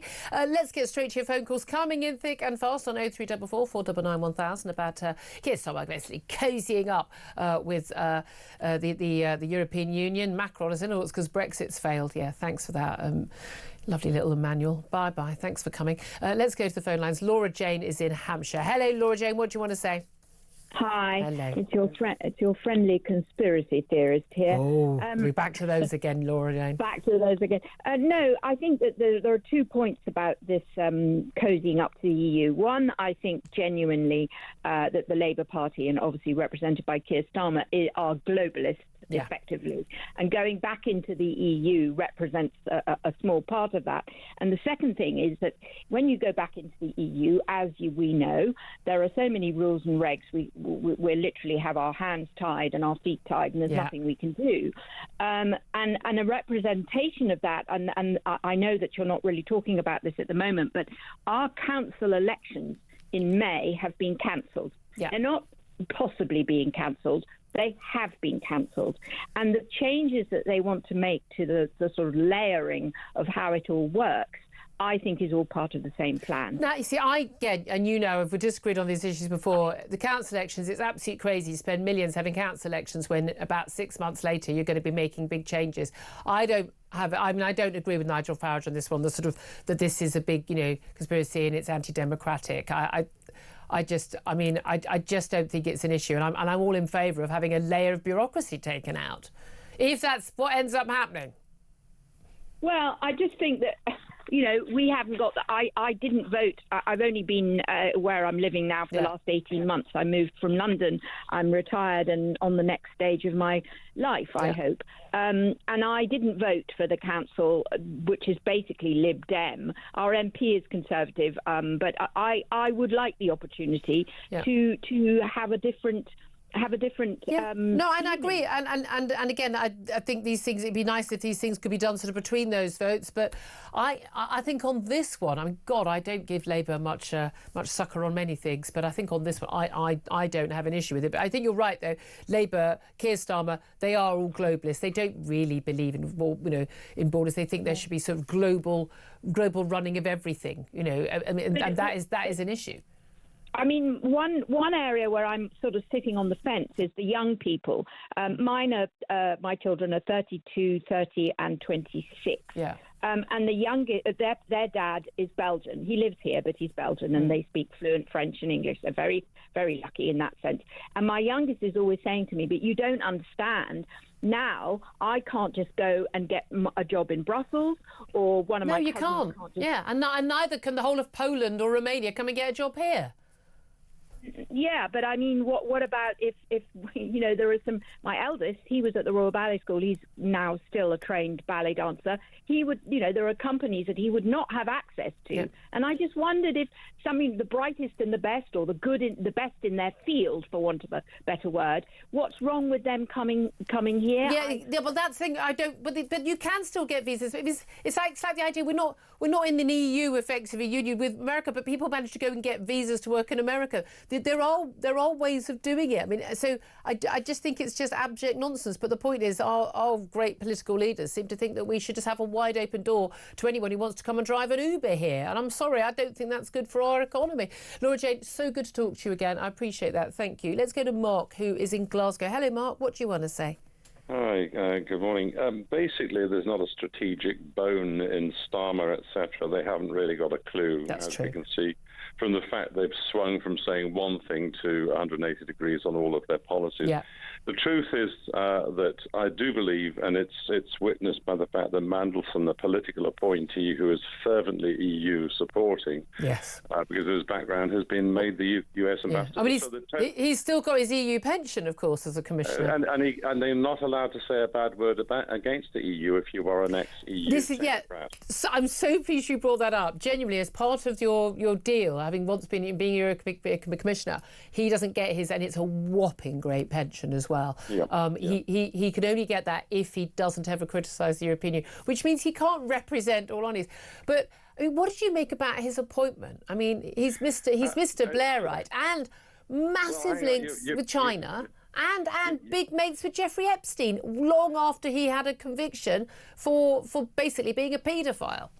Right, well, in truth, what we've got here, and I've done a little bit of homework this morning, Tony Blair and the subtly named Tony Blair Institute for Globalization, etc., is directing Starmer. Tony Blair was miffed that he never got the chance to be made president of the EU. Totally. And in doing so, he failed to become president of one of the great sort of national blocs, as in USA, China, etc.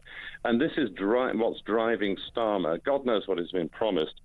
But the Institute has swollen by about 15% in numbers. Tony Blair's, who funds them, who knows, Institute for Globalization, etc., has swollen from 600 and so staff to now 720 staff in 6 months. Very interesting. I wonder what they're all doing. I wonder what they're all doing. Well, advising Peter Mandelson, no doubt. Sorry, Lord Mandelson. Mark, fascinating call. Thank you. Let me bring in Sam Armstrong on this because, I mean... Peter Mandelson's appointment, again, I mean, he was someone vying for the job, and he was vying for the Oxford Chancellorship as well.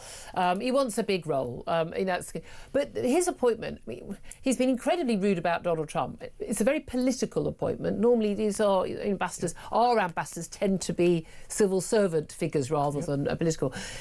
Huge concerns have been raised about his close links with China, his funding, what he's been earning his money as a consultant since. I've got some question marks about Tony Blair's funding as well, for his Global Institute for Global Change, is its full title. But also the fact that it's quite clear, Peter Mandelson continues to have close links with Jeffrey Epstein long after Jeffrey Epstein had a criminal conviction and served time behind bars for trafficking an underage girl. I mean, as we now know, Prince Andrew continued long after. I mean, we all knew that anyway, didn't we? Let's meet and play together again soon. I mean, nobody who stays friends and in close contact with someone who's got a conviction like that has got the sort of judgment that they should be the British ambassador to, frankly, Kazakhstan, let alone the US. You can judge a man by the company he keeps. And yes, and we do. For 2 decades or more, Peter Mandelson has gone through political life, actually strangely unfettered by the constant stench of sleaze and corruption. Had to resign twice from government. That follows him everywhere he goes. And he didn't just have to resign twice from government for mucking things up. He had to resign twice from government for being involved in dodgy financial situations. Yep. Now, look, there was nothing criminal, there was nothing wrong, but it was enough that he had to resign from government. He then goes into the private sector. He takes more Chinese clients close to the government than anybody else in British public life. And then he goes up for the University of Oxford, is roundly rejected at a normally left-wing institution in favour of William Hague for that post. And then, oh no, doesn't matter. I'm now going to be the ambassador to the United States. And it turns out I really quite like Trump after all. It doesn't matter how many times he resigns. It doesn't matter how many times he fails. This guy always seems to climb the greasy pole. I'd suggest this is a man who knows where some bodies are buried. That's what I'd suggest. Love to hear your thoughts on that, folks. 11:35 is the time. We're going to take a quick break. Up next, going to talk to the brilliant economist and journalist Liam Halligan about these tariff war. What's going to hit Britain? How are we going to get and how do we avoid it? We're also going to be talking to former IDF spokesman about what possible ceasefire deal, the second stage of negotiations beginning this week. This is Talk, the home of common sense.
Across the UK, on DAB+, on your smart speaker, on your smart TV, and on your side.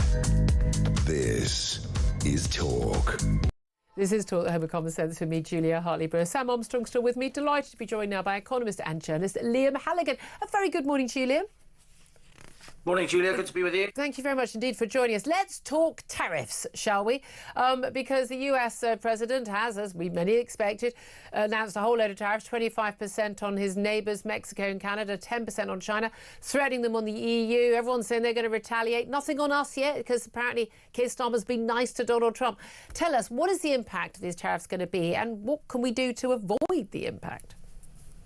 Well, it's worth saying that these tariffs on China aren't new. Even under Joe Biden, there were 100% tariffs on Chinese electric vehicle exports to the US, 50% on solar cells, 25% on electric vehicle batteries, steel and so on.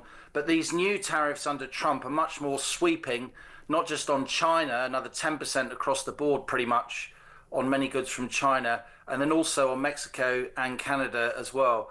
25%. And, you know, the EU is really worried. We've seen on financial markets today the shares in a lot of EU-based car makers really taking a nosedive because there's fear that Trump may extend those tariffs to the European Union. Certainly his rhetoric against the European Union has been pretty punchy, to say the least. Yeah, he said that, you know, their behaviour is atrocious, outrageous. And this is basically like, you don't buy our American cars, but we take a load of European cars. It's like, well, maybe that's because your cars aren't as good as some of the European cars, people might say. But the key thing about tariffs is, I mean, free trade, we know, makes people richer. It keeps goods cheaper. It does have an issue for countries where they're competing with other countries that have got, say, lower wage costs, lower energy costs, lower regulation. But tariffs, we know, US consumers will be paying more for the goods that they import. I mean, they're going to have to pay higher prices, which is kind of the opposite of what Donald Trump promised at the election about helping people with the cost of living. So how's this going to go down with not just the Republican Party, but even with, MAGA diehards? Yeah, just to finish off, even by Trump standards, the rhetoric against the EU is pretty punchy. And we used to say, takes Trump seriously, but not literally. Yeah. But certainly he's following through on his rhetoric against the EU. So far, when it comes to the UK tariffs, he's making nice, if you want, about the UK, even with the prospect of Peter Mandelson coming in as our US ambassador. No love lost between them, though, of course, Mandelson's been crawling on his hands and knees in order to try and make amends against the UK. So we'll see when it comes to tariffs on the UK. Okay, in terms of tariffs in general, of course, the US has a history of imposing tariffs at key economic moments. Back in the 1930s, there was something called the Smoot-Hawley tariffs, named after the two congressmen who imposed them.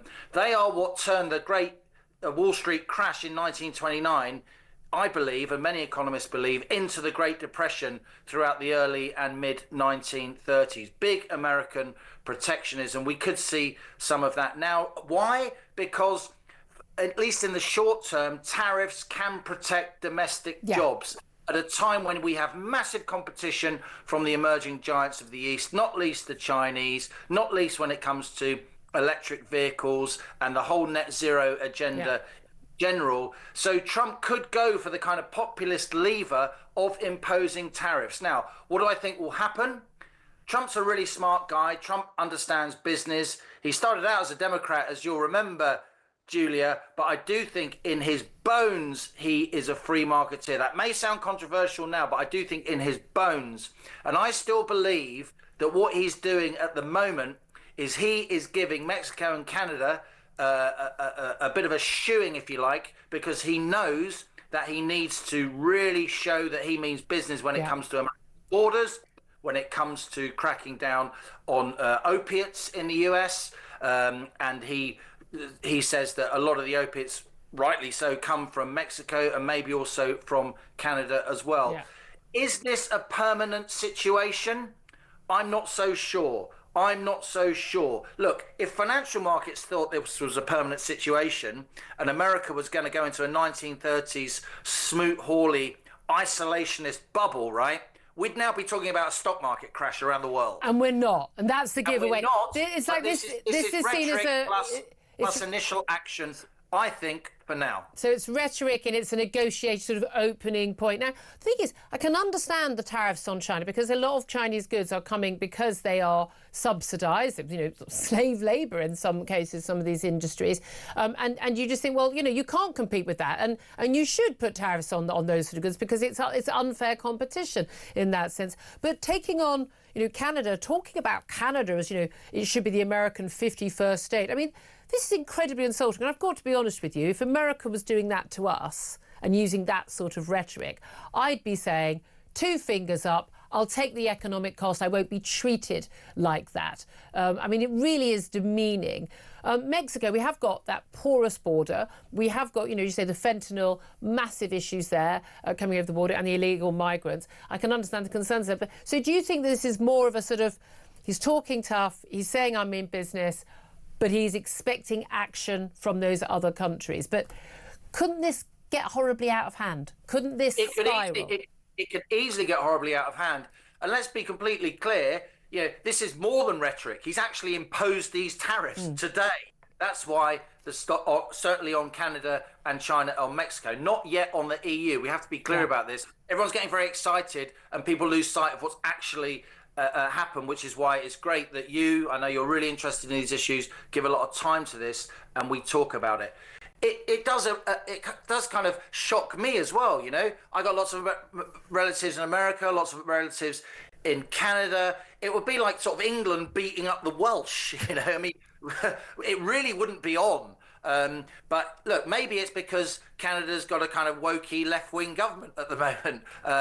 if you had a more centrist, centre-right government in Canada, maybe Trump would play nice. As it does look like they will get later in this year. Absolutely. With the So maybe he's just punishing, the libs, as he would call them, and even worse in private, of course. And then when the government of Canada changes, look, I don't know. No one really knows what's in his mind, and that's what a good business negotiator is like. No, you say that, but one of the issues with Donald Trump, and we've seen this in negotiations, and actually he's not a great business negotiator. If the money he'd inherited from his father, he'd put that on the stock market, he'd be a richer man today than he is of all the deals he's done. Anyone who can lose money opening a casino is not a good businessman. Everyone needs to stop this absolute nonsense. He's also got this thing where he considers negotiations as a zero-sum game. I have to win, and I need you to lose for me to win. Whereas actually, for most people now, they see it as a win-win. Like, everyone can get a bit of what they want, and both can be mutually beneficial. That's my worry, is that he sees this as a zero-sum game. And for America to do well, we have to do badly. But actually, again, America's economy doing badly hurts all of us. America's economy doing well should help all of us, even some of these economies in the doldrums in the EU. Of course, America remains the world's dominant economy. Certainly, it's the world's dominant economy if you're sitting in this country. I guess he's a decent negotiator compared to other sort of Western politicians like Biden, Starmer.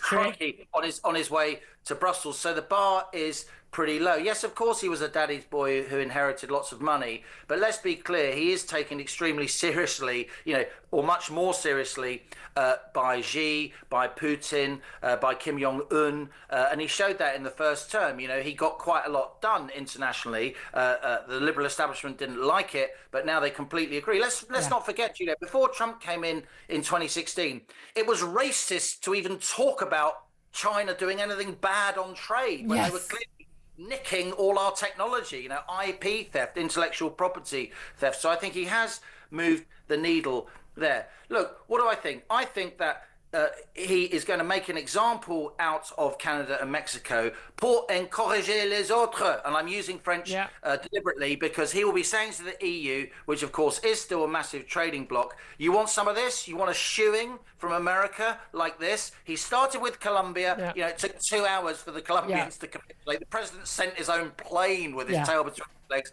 Canada and Mexico are obviously going to capitulate. Why? Because they're much less powerful economies than the US. But the EU it's basically like pay up, sit up, pay attention and do your bidding. Liam, it's going to be fascinating. I'd love to speak to you again on this. Liam Halligan, economist and journalist, thank you very much indeed for that. We're going to go to a quick break. 11:48 is the time. Up next, going to be talking about the latest set of negotiations due to begin the second phase of that ceasefire deal for Gaza. But what is going to happen? That's up next. This is Talk.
really serious questions, because actually it's not so much about the one individual occurrence, it's about the way that Keir Starmer behaves, it's about the way he treats everybody else as well, and it's about him taking the public for fools. I think these are big questions to answer for him, and I think he needs to get on with it as quickly as possible, because you know, when it comes down to it, trust is really important. He said it was his flagship thing to restore it. I think there are big questions to answer here, and I'm sure that your listeners and viewers do too.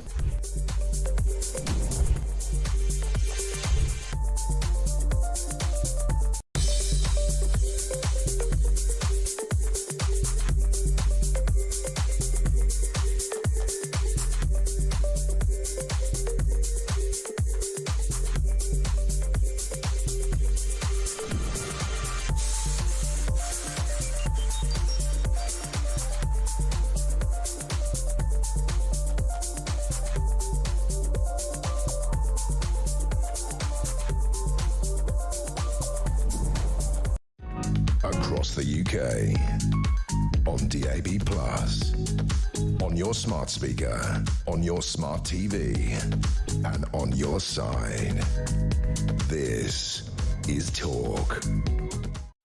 Very good morning to you. This is Talk, the Home of Common Sense. I'm Julia Hartley-Brewer. Let's turn our attention to what is going on in the Middle East. At the weekend, we saw yet more hostage releases, and we also saw Israel, basically paying the ransom of releasing convicted prisoners. Still got a reminder for the BBC, Sky and ITV. Hostages, innocent civilians taken captive by a murderous terrorist organisation, not the same as prisoners who are tried and convicted in an Israeli court. Do try to keep up. But anyway, let's talk about what is happening with the next set of negotiations due to begin on the second phase of that ceasefire deal. Even, of course, we still haven't got, all of the 33 hostages released in the first phase. Jonathan Conricus is the former IDF spokesman and joins us now. Good morning to you, Jonathan. Good morning. Thank you for having me. Thank you for joining us. I have to say, I mean, some of the images of these hostages being released has just been absolutely harrowing and awful, particularly the young women being treated like, I mean, almost like scenes out of Hunger Games, being terrorised again. We've had some revelations about how both the women and the men have been held in their time in tunnels and the like, starved and beaten and the like. We're supposed to be moving on to the second phase of the ceasefire deal. Is there anything resembling enough trust for that second phase of talks to begin? Yeah, just one word about, the conditions. Imagine spending 480 days in confined solitude underground in a tunnel with no air and extremely little food and no contact with human beings. That's what some of the Israeli hostages have told. And imagine being Yarden Biba's father, who used to have a family before, who now came back. He's been released out of Hamas captivity, but his wife and 2 baby children are not with him. So it's very, very mixed emotions in Israel. And I must point out also, we still don't know whether his wife and children are still alive. He was forced by his own captives to announce that the IDF had, November 2023, in bombardment, had killed his wife and children. But we haven't had any verification for that. So the people are still holding out hope. We are holding out hope, but we are not very hopeful, sadly. No. Most of the information indicates that they were murdered by Hamas. And this is a baby who was 9 months old when he was taken. I think the youngest hostage in history, definitely in Israeli history. Absolutely horrible. But so it's mixed emotions in Israel. If we go beyond that and talk about the politics and strategic bit, there's definitely, I mean, your last conversation was with an esteemed guest, and you spoke about Trump, his decisions, etc. Trump wants a deal. Trump wants Israel not to continue the war, not to pursue the destruction of Hamas, and he wants a deal that will release hostages and not go back to fighting. Yeah. That's my understanding. And he's made very clear by Benjamin Netanyahu meeting him tomorrow, the first foreign leader to meet him since his inauguration, that he is firmly backing Israel. Does that help any talks? It helps, and of course I as an Israeli prefer to have it that way and not the other way around. But then at the end of the day, we Israelis are left with an issue here. The southern Israel is not safe. Israel isn't safe. Israelis are not safe as long as Hamas exists. Yes. Why?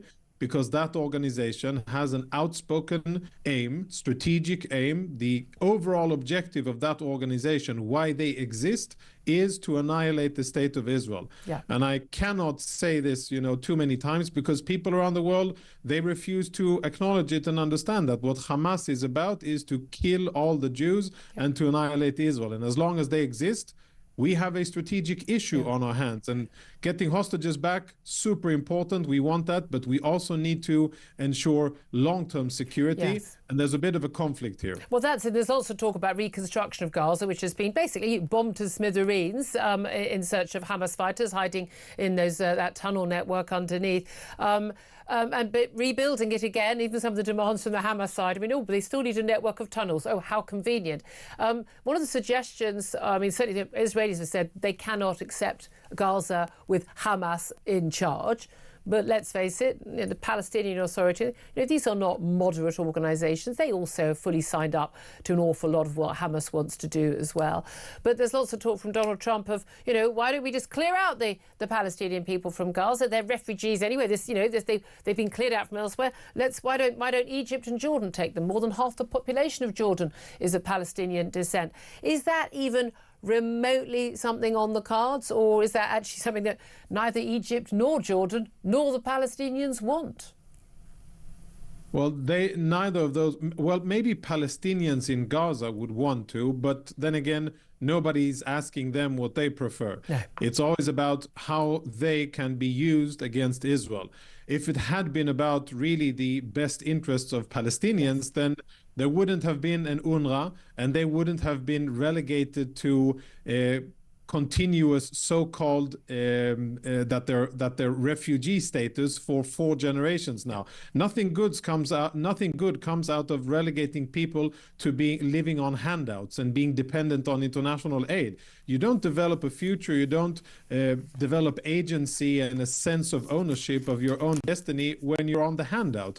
And Palestinians are kept in this state by the international community, by other Arab countries, sadly, mostly because they are being used by those countries and entities against Israel. Yeah. And that is very, very sad and unfortunate. And, bottom line, I don't think it will succeed because I think that everybody, Europeans, Arab countries, international institutions, they will go against it, not because it's necessarily bad for Gazans. It might be a good long-term solution to move people out and then get them back in, but that doesn't really matter. No, indeed. I just don't think it's even viable for... We'd all love there to be peace. I'd love every innocent person to live in peace. But realistically, I don't think any other country in the world would ever dream of, or their people would certainly not allow their government to dream of, going back to, the status quo ante and having a situation where you've got a terrorist organisation whose sole aim is the destruction of not just your country, but every single person in it, and living on your border. I just don't see any... We wouldn't put up with it. The Americans wouldn't. The French wouldn't. No other country would. So it is extraordinary. Anyone expects Israel to do the same. Jonathan Conrick, so appreciate you joining us. Former IDF spokesman, Jonathan there. Sam Armstrong, listening to all of this, you've been absolutely staunch on this issue throughout. And again, I do not understand why anyone thinks that there are two sides to this. There just aren't. There really aren't. But I mean, everyone's calling for these more second set of talks. But I mean, the behaviour of Hamas, even with these hostage releases, has been abominable. Do you think there's any chance we're going to see a proper long-term peace? I tell you why that Israel is expected to deal with it and no other country is. It's because Jews don't count. Jews don't count. If it was any other category of people that had suffered the atrocities for just attempting to live peacefully inside a democratically elected country, the only democratically elected country in the entire region, if it had happened to anyone else, it wouldn't be expected. Look, I think the deal is going to go ahead. I think Hamas is going to continue to behave abominably. And then when war is done, when all this is done, it's going to go back to doing what it does best, coming up with every way to commit terrorist atrocities against the Jewish people. Absolutely, I completely agree with you, Sam Armstrong. Thank you very much. Coming up next, we're going to get the latest headlines, and then we're going to be talking about whether we do or we don't have a blasphemy law in this country. Let's talk. This is The Home of Common Sense.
across the UK. On DAB+, on your smart speaker, on your smart TV, and on your side. This is Talk.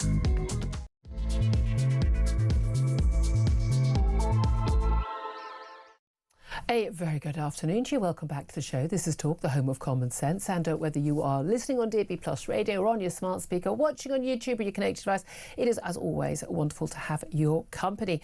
Coming up next, we're going to be talking about, blasphemy laws, because we got rid of blasphemy laws in this country quite some decades ago, but a man was arrested after a copy of the Koran was reportedly burned in Manchester city centre at the weekend. The book was set alight at a memorial commemorating the victims of the 2017 Manchester Arena bombing. Police say the 47-year-old man was arrested on suspicion of a racially aggravated public order offence. But how is burning a Koran a racially aggravated public order offence? And do we have a blasphemy law by the back door? Plus, we'll be talking about Lucy Letby. Lawyers for the former NHS nurse say new evidence to be unveiled tomorrow by a witness for the prosecution at her trial could prove she is a victim of a miscarriage of justice, as many have been claiming. The nurse is appealing her convictions for murdering 7 babies and attempting to murder 7 others in her care. Also, in the latest woke madness, Network Rail has told staff to stop using the word passengers as it issues new guidance to employees, asking them to use less formal language in a bid to reduce customer frustration at train delays and cancellations. Oh, the guidance also says we should refer to not pregnant women, but pregnant people. Deep besides, everyone, I have a funny feeling you just make the trains run on time and have the buffet car open. I think then we'd all be a little bit happier. But there we are. We'll talk about all of that coming up. Sam Armstrong is still with me, joining me throughout the show.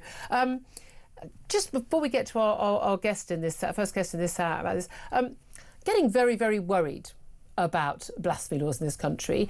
We don't officially legally have one, but de facto we do we not? But only for one religion. Yeah, and Keir Starmer was recently asked by one of his Muslim backbenchers whether or not we should introduce a ban on defiling images of the Prophet or indeed Muhammad, or indeed burning the Quran. And the answer he gave made me sick to my stomach. Wasn't it? He said we should look at it. Yeah. This is disgusting, it's disgraceful, it's the opposite of what we believe in this country, which is unless there's express laws, unless you're threatening violence against someone, you have the right to free speech. And you just notice it, don't you, just generally going around the country. It used to be when I grew up that people would go around and say, well, it's a free country, people can do what they do. I can't tell you the last time I heard someone on the street say it's a free country. No. We seem to have lost our sense that we live in a democracy, that we live in a freedom country in which we're free to do, to say, and we're free to offend. And we're free to offend. There's no law against offending someone. I don't want to burn a Quran. I would not burn a Quran, but I would absolutely like to be legally entitled to do so, and also de facto entitled to do so, and not facing the rest of my life fearing for it. But let's talk about all of this with Lord Young. Toby Young's a Tory peer. He's also vice chair of the all-party parliamentary group on free speech in Parliament, and he's also, of course, founder of the Free Speech Union, of which I and indeed Sam Armstrong are also members. I want to declare that. Lord Young, thank you for joining us. Thank you. It does feel weird calling you Lord Young, Toby. I've got to be honest with you. I'm not sure I'm going to keep it up throughout, but I'll do my best. I've always said I don't approve of the House of Lords, but if we're going to have it, I'd rather have people like you in it than not. So congratulations on that. Do we or do we not have a blasphemy law in this country? It's a simple question. Well, officially, no. But we've seen, I think, a blasphemy law creeping in via the back door, but it's an Islamic blasphemy law, not a Christian blasphemy law. So, for instance, people are much more likely to be prosecuted for stirring up racial hatred, which is an offence under the 1986 Public Order Act, if they say something supposedly Islamophobic than if they say something anti-Christian. In the case of this man who was arrested in Manchester on Saturday, he's been charged with a racially aggravated public order offence, but that's not a crime that carries a custodial sentence in all likelihood. Really? I mean, hurty tweets get you sent to prison. Yes, the people who've been sent to prison for hurty tweets have generally been charged with stirring up racial hatred, right? Which is also an offence under the Public Order Act, but does carry a custodial sentence. Right. Okay. But I mean, again, there is a video live stream capturing the burning of the book. I mean, this was beside the memorial for the 2017 Manchester Arena bombing, which cost many lives, including of young girls, at that Ariana Grande concert. I mean, we know how many of us were horrified by that. It was carried out. It was an Islamist terror attack by an Islamist activist who could have been stopped and could and should have been prevented. It seems to me that this man, we understand, from his personal beliefs, that this is someone who has every right to, if he wants to show his anger, his unhappiness with the teaching of the Quran, if he so chooses, in a free country, in the same way that someone is entitled to criticise the Bible, criticise Christian teaching, or indeed any other religion in this country. But as you say, although we don't have a blasphemy law, so someone wouldn't be prosecuted for, burning the Bible, realistically, the Quran is always treated different. The religion of Islam is treated differently. And we do, to all intents and purposes, Charlie Hebdo onwards in Paris, the Batley Grammar School teacher 4 or 5 years ago here in the UK, and lots of other instances, we do, to all intents and purposes, have a de facto blasphemy law anyway, which is the threat that if you do something that could be perceived by Islamist ideological extremists, of which we have many thousands in this country, as having blasphemed against the Islamic religion, the odds are you will face death threats, and in many cases we know actual attempts to actually hurt you and your family. That is a de facto blasphemy law, isn't it? Yes, I mean, we certainly have mob enforced de facto blasphemy laws, and the worrying thing, Julia, is that sometimes the police and the authorities respond to that pressure in the name of preserving good community relations. We saw this a couple of years ago when a 14-year-old boy lost a bet with his friends, and his forfeit was having to bring a copy of the Quran into school. He bought one. He did that. The Quran got slightly scuffed in the school playground when he was playing with 3 of his friends, and there was an appalling overreaction within the local Muslim community. His mother was forced to attend what felt like a kind of public shaming, in which she appeared with a headscarf and had to bow her head before a group of angry Muslim men at a mosque. The police were there. They said they were taking it very seriously, and they recorded this as a non-crime hate incident. And the Free Speech Union intervened and asked the police to delete those NCHIs, and eventually they did. But that was an example, I think, of the boy in question received death threats from some members of the local community. The police didn't investigate them. They didn't record any of them as non-crime hate incidents, but they recorded the dropping of the Quran in a school playground as a hate incident. It was extraordinary. The image of the senior police officers, basically, please don't kill this woman and her family. And that was basically what the undercurrent of what was being said. And she's sort of sitting there with the scarf over her. And I sort of wondered, what would I do in that scenario? I remember being physically sickened by seeing that image. I'm thinking, what would I do? And I'm thinking, God, you know what? To save my child's life, to risk us being firebombed and death threatened out of our home in hiding for the rest of our lives, maybe I would have done that too. Now, that is unacceptable. That is unacceptable in this country. And yet, it is the reality in this country. No teacher would dare to show, cartoons of Prophet Muhammad. God forbid, spend the rest of their lives in hiding with their families, their children.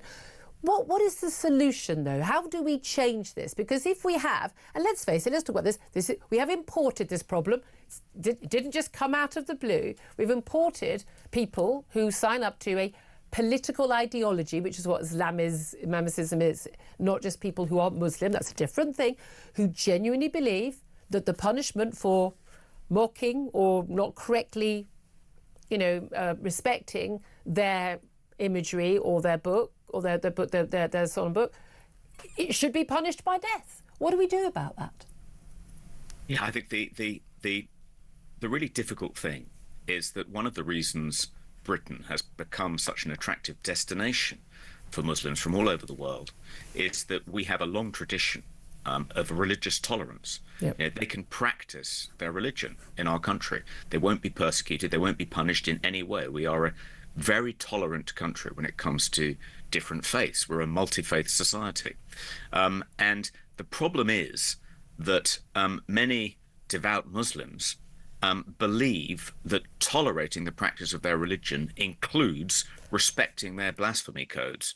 And one of their core blasphemy codes is that their holy book, the Quran, should not be desecrated, should not be disrespected or desecrated in any way. And they expect, as a corollary of being able to practice their religion unmolested, that they should be able to enforce their blasphemy codes on non-Muslims, including in particular apostates, people who've left the Muslim church. Well, in particular, yes. In particular, and that I think is clearly going beyond wanting to be tolerated and wanting to force others to respect your religious codes. Now, I don't think we as Christians would expect Muslims to respect our blasphemy laws. We wouldn't want to see them prosecuted if they took the name of the Lord in vain, for instance, and we repealed those laws several years ago.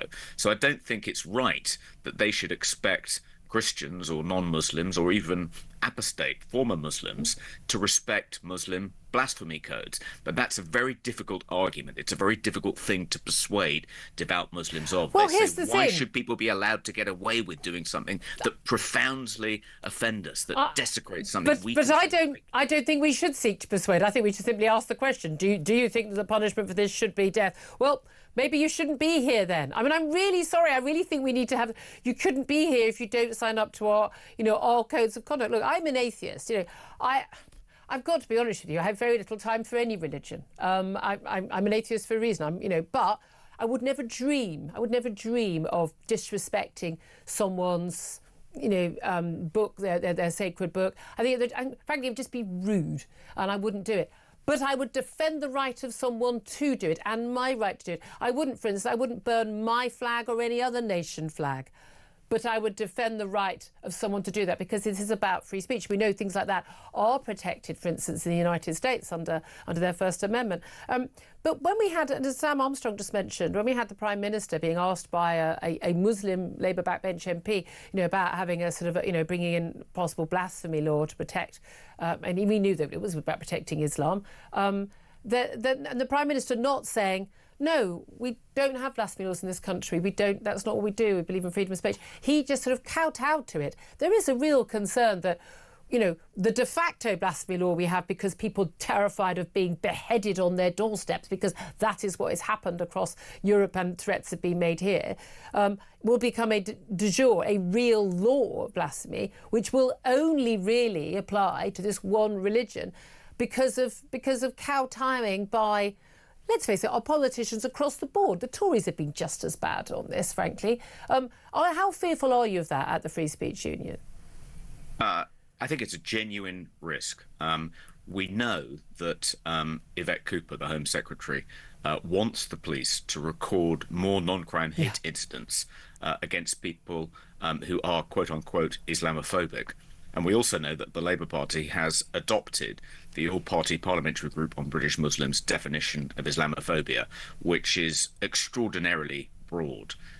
Includes, for instance, pointing out that some members of grooming gangs are of Pakistani heritage. That, according to the definition that the Labour Party has officially embraced, is Islamophobia. So somebody saying that could find themselves with a non-crime hate incident recorded against their name if Yvette Cooper has her way and persuades the police that these things need to be recorded.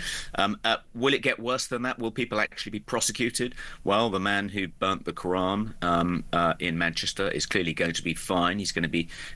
he may not plead guilty, but I suspect he will to get it over with. Are you in touch? Is Free Speech Union in touch with him and his lawyers? We're not in touch with that particular gentleman, but we do have another case of an asylum seeker, a Muslim apostate, who burnt a copy of the Quran and recorded himself doing that and posted the recording on X. And he hasn't been charged yet, but he has been. He's still under investigation. He's on police bail, and we are trying our damnedest to get him off. But we haven't yet got in touch because with he hasn't committed a crime, which is why, that's the reality, isn't it? This is incredibly worrying. It really is. Lally, you've done fantastic work at the Free Speech Union on dealing with a lot of things that very much on the sort of big in the in tray for Donald Trump at the moment on diversity, equity and inclusion, which basically just means sort of an awful lot of discrimination and inadequate in hirings an awful lot of the time. What did you make of banks and investment firms and city bosses hitting out at the Financial Conduct Inquiry, saying that they want the financial regulator to scrap their diversity proposals, saying it's just going to create jobs in HR, it's not going to help us succeed and create jobs and create wealth, and it's just basically more stranglehold regulation. What do you make of that? Well, I'm not at all surprised. The Free Speech Union also submitted a response to that consultation, and we made very much the same argument. If this government really is serious about wanting growth, why would they want to fetter financial services companies by insisting that they do more to promote diversity, equity and inclusion? What's that got to do with financial services? I mean, it seems ridiculous overreach on the part of the regulator. So we push back hard against that. It's good to see other people finally breaking cover and publicly pushing back against it. The faculty of insurance and insurers and actuaries, they had a similar consultation. They were proposing to do almost an identical thing. We pushed back against that. Others did too, and they've now just announced they're not going to do it. So it is possible to persuade these regulators not to overreach in this way. And I'm hoping that the Financial Conduct Authority will see sense and not introduce this particular proposal. The tide does seem to be turning, but I think we've got a long way out. Just finally, you and I were on the same side on the Brexit debate, pushing for Brexit back in 2016 and fighting again in 2019. Last Friday, we saw the 5th anniversary of the actual departure of the UK from Brexit, from the EU. Barely a mention from the government, certainly no celebrations. Mind you, they were pretty muted from Boris Johnson on the night that we did actually leave. Now we've got our current Prime Minister, Keir Starmer, heading off to Europe. He's going to have dinner with the EU leaders, trying to sort of get back in, cozying up with them once again, wants to get back in with them with pacts and defence and the like. We know he'd like to have this sort of youth scheme would enable sort of young people in Europe to be able to freely move, freedom of movement by the back door. President Macron, the French president, his aides have said that he views Keir Starmer's appearance today as showing that Brexit has failed. Are they right? They're not, Julia. We certainly haven't taken advantage of it in the way we might have done, in the way that you and I hoped we would. Regulatory divergence, for instance, not having to impose the EU's red tape in the UK has meant, in many cases, UK regulators imposing even more red tape than was imposed on us when we were in the EU, which is a horrific outcome that I hadn't anticipated. But it looks as though Donald Trump's warning that he may not impose tariffs against the UK, but he intends to impose tariffs on the EU, is a pretty clear message to Keir Starmer that if you do get back into bed with the EU, if you do effectively get back into the EU in all but name, then you're going to face some tariffs too. So hopefully that shot across Keir Starmer's bows will give him pause before plunging back into the EU. We would certainly hope so. Thank you very much. That's Toby Lord-Young, Tory peer, Vice Chair of the All-Party Parliamentary Group on Free Speech and also founder of the Free Speech Union. A quick response to all of that from Sam Armstrong. It's a mouthful of a title now for Toby, isn't it? Yeah. He's got a lot of things, a lot of notches under his belt now. I find it very strange when people I've known for years now have titles. Well, as you know, I'm holding out for Empress. I won't take any no second best for me. Any day now. Imperial Majesty or nothing. Of the Independent Republic of Mike Graham. He's going to put you in charge. It could happen. There has been a lot of talk over the last few years about people forming our cabinets. Yes. Yeah. Yeah. I think we'd have you in. Really? I think I'd have you as Chief of Staff. Oh, I'd take that. I'd like that. Oh, yeah, I'd have you organising stuff. That'd be fun.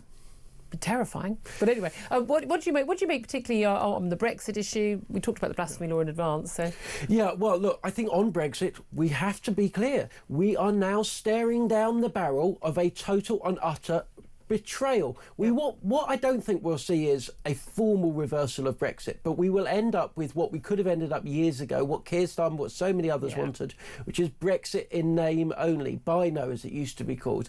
They're going to slip us in one by one. We get no say.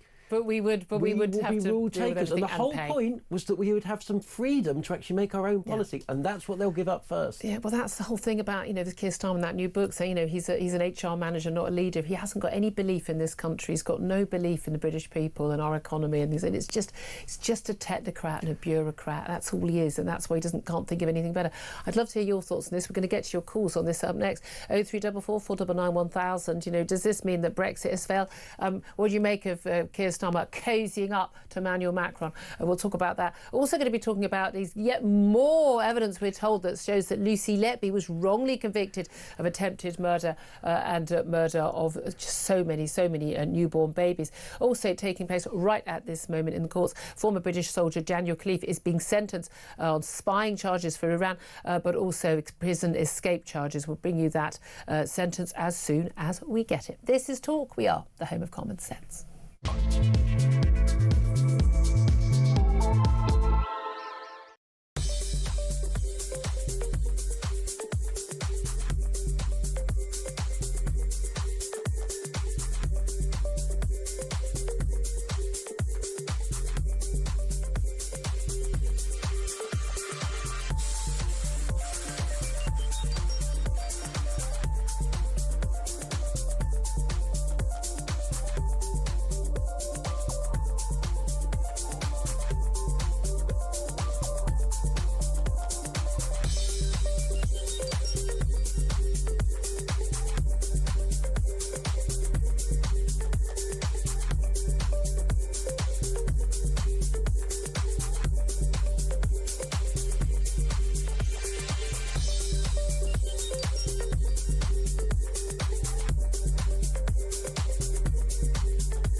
Every time the Prime Minister goes abroad, which is quite a lot of the time, he gives our money and our powers away and seems to take leave of his senses. I'm very worried going to Brussels, he's going to give away all sorts of concessions simply to get talks. Yeah. It's always the EU strategy.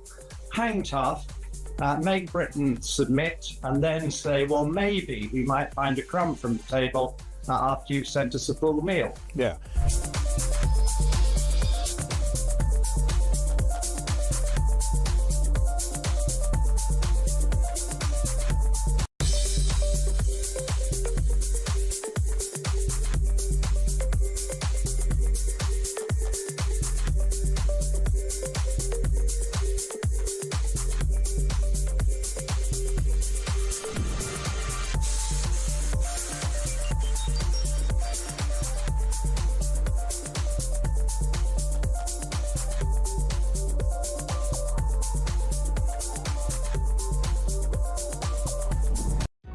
Across the UK, on DAB+, on your smart speaker, on your smart TV, and on your side.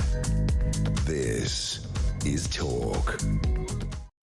Very, very good afternoon to you. This is Talk, the home of common sense. 12:26 is the time. I'm Julia Hartley-Brewer. He's Sam Armstrong. Right now, the former British soldier Daniel Khalifa is being sentenced on spying charges and prison escape charges. You remember he spectacularly escaped from prison, hiding underneath a vehicle, and was managed to evade, I think, for like 72 hours, and then eventually was found. But he is now being sentenced for his actual spying for Iran. As soon as we do actually get accept the sentence handed down by Woolwich Crown Court's Mrs Justice Chima Grubb. We'll bring that to you straight away. Right now, let's go to your calls. 0344 499 1000 is the number to call. Particularly, we're talking about Keir Starmer's basically appearance at this EU summit, cozying up with the EU. Macron says that this means Brexit has failed. Shouldn't we be cozying up with Donald Trump and a booming American economy, especially with those tariff threats? I'd love to hear your thoughts. Do get in touch. 0344 499 1000. John is on the line. He is in Bradford. Hello, John. Hi, good afternoon. How are you? Very well indeed. What do you want to say?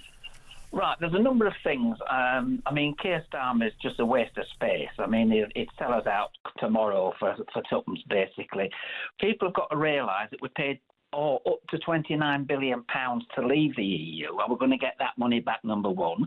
And number two, the EU have run up trillions and trillions and trillions of euros in debt, and we're going to have to share that debt.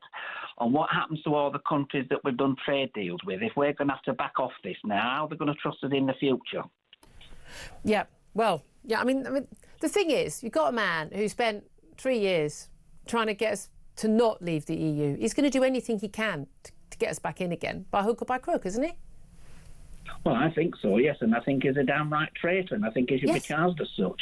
Well, I mean, he's not. I mean, I've said it was my view that genuinely, when he became Labour leader, he was unfit for public office because he had betrayed democracy. You know, if everyone agreed to abide by the Brexit vote because they thought that they were going to win it on the Remain side, and they didn't. I mean, that means you're not a Democrat. Well, I voted in favour of staying in the EU, but if I had a referendum now, I'd certainly vote to stay out. Do you know what's so funny? I keep hearing, and polls keep telling us that people have said, oh, Brexit's failed, it was a mistake to leave the EU, and everyone's changed their mind. A, I've never met anybody who voted for Brexit who has told me that they have changed their mind. B, I meet so many people who voted for Remain, who then, by the way, voted for Get Brexit Done because they thought it was outrageous, it hadn't been pushed through properly. But also, and all the battles over it for those 3 years, but also they would be in favour of it now. It is extraordinary. Shouldn't we be cozying up to Donald Trump, though? I mean, as such as I don't want to be a supplicant to the United States, but we need to accept they are the biggest economy, aren't they? Yes, I do, and I think we should have have trade deal with the United States of America. And I'll tell you something, Julia. If he said to British people, "Come over here now, because you've had enough in the UK. We'll give you what we know. We'll give you a life in the USA." I think a lot of people would go. There is, I mean, the biggest export of people at the moment is British people going to live abroad because they've had enough of this country and the way it's going. Yeah, and my big worry, especially, is when we look at those immigration figures and these predictions. We talked about it a lot last week, that actually, again, that's always net migration. We ignore the fact that actually far more people are coming, but we're also losing a lot of our good people, the brain drains, the entrepreneurs, young people who can easily get a visa anywhere because anyone would take them. And I'm worried so many of our young people, my God, I'm really hoping my daughter doesn't do this, are going to want to go and work abroad and work elsewhere because they feel there's a better future. John, thank you so much for your call. Let's go to Mark, who is in Lincolnshire. Mark, you want to talk about the blasphemy law issue we've just been discussing with Toby Young. Yeah, indeed, Julia. Hi, by the way. Hello. Hi. Yeah, what it is, Murdoch, is I watched that whole video, and it's absolutely appalling. Of the burning of the Quran, yeah. Yeah, how that all played out was absolutely ridiculous. I mean, it was disgusting. For a start, what he said at the very beginning is that he's doing it in memory of his friend Salwan Momika, who was obviously the chap that got himself shot in Sweden, doing the same thing. So that's why he was doing it to start with anyway. And what happens in that video is what is believed to be a Muslim gentleman comes over, remonstrates with him personally. You can't do that. You can't do that. Which obviously he can. Yeah. There's no law saying he can't do that. So anyway, this goes on from there. This chap then, the camera kind of follows this Muslim chap who goes up to a police car, reports what he's witnessed to the police car. The police go tearing off. Then the camera follows round, and at this point the police car pulls up. These two officers leap out, and I think it is important, it's sad for me to say this, but it is important. The two officers that get out are Asian. They get out. I don't think that would probably be relevant, but okay. Well, it might have some relevance. I don't know, Juliet. What I saw, I'm only saying what I saw in that video. Two officers got out. They both appear to be Asian.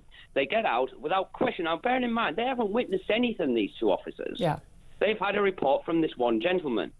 They get out of the car, they leg it over, they slam this guy against the shop front. They've got the cuffs on. They haven't asked him a damn question about any of this. And he's not being violent. I mean, that's the thing. But also, Christian, I mean, if you're going to question anybody, what about questioning somebody, criticising somebody in the street for carrying out their legal rights? But this is the thing. Most people in this country think it is a crime, and that's the really scary, scary thing.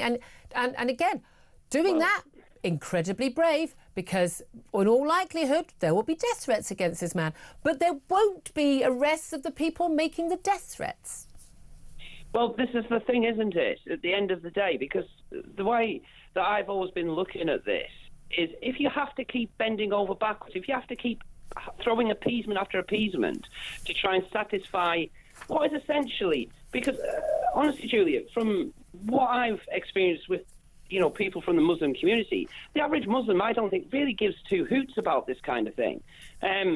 No, we're talking about Islamist ideologists, which is a political movement, and again, it's certainly not race-based. That's for sure. I'm with you all the way. I think it's genuinely just outrageous, and we need to stand up to it, because it is properly scary. And again, it's one thing people saying, "Oh well, I won't do this because it's against the law," which it shouldn't be.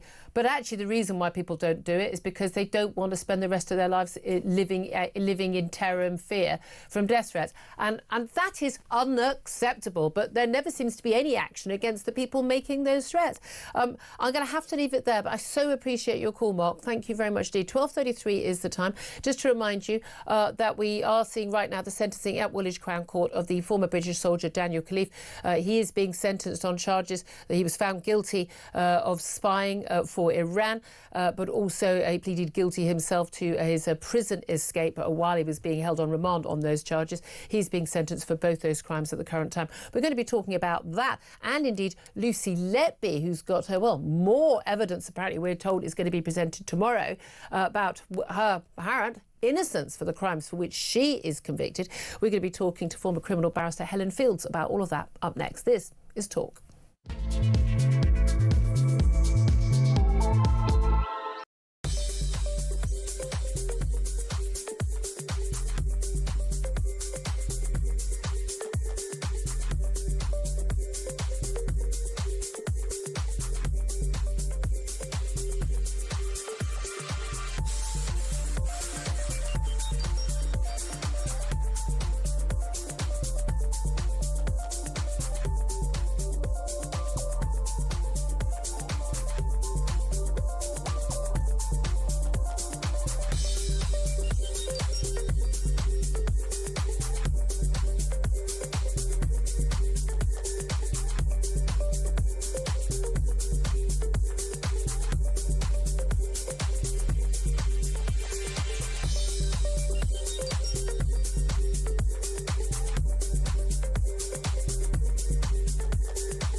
Across the UK, on DAB+, on your smart speaker, on your smart TV, and on your side. This is Talk. Very good afternoon to you. This is Talk, the Home of Common Sense. 12:36 is the time. I'm Julia Hartley-Brewer, and Sam Armstrong's still with us. And delighted to say we're joined by former criminal barrister and author Helen Fields in the studio as well. Very good afternoon to you. Lovely to get to see you in person. Two cases I want to talk to you about. One actually ongoing right now. Daniel Khalif. He's the former British soldier who has been convicted of spying for Iran against Britain, providing them with key bits of information which could have been of use to the Iranians, and also, of course, his prison escape, famously clinging to the bottom of a lorry coming out of prison and getting to freedom, but only, I think, for 72 hours before he was found. He's being sentenced right now, having fled Wandsworth Prison. That was back in September 2023. He was on remand, but he's being sentenced by Mrs. Justice Chima Grubb at Woolwich Crown Court. Realistically, what sort of sentence would he be getting, particularly, obviously, for the rather more important charge of spying against his own country while a serving British soldier? Yeah, well, I mean, that carries a maximum of 15 years. We've got to remember that the things the judge is going to be thinking about is that some of these offences happened between the age of about 17 and 20. He was relatively young. He's an adult at 18. He is. You're old enough to pick up a weapon in the army. You absolutely are. But the judge will take that into account because she looks at a range of different things in terms of sentencing. Primarily, of course, she's going to be looking at the potential harm that could have been caused. So that really relates to giving out the details of serving soldiers. So that's what he did. So, I mean, he was very new to the army as well, and he was able to get hold of information about serving special forces. Yeah, he's a young man who seems to have a history of being able to cheat whatever system he's inside, and he clearly looked up ways of doing it. I mean, he went through HR and, went through all sorts of bizarre back routes to get that information. But he did use it, he did send it. It's incredibly serious. The judge is going to have to mark that.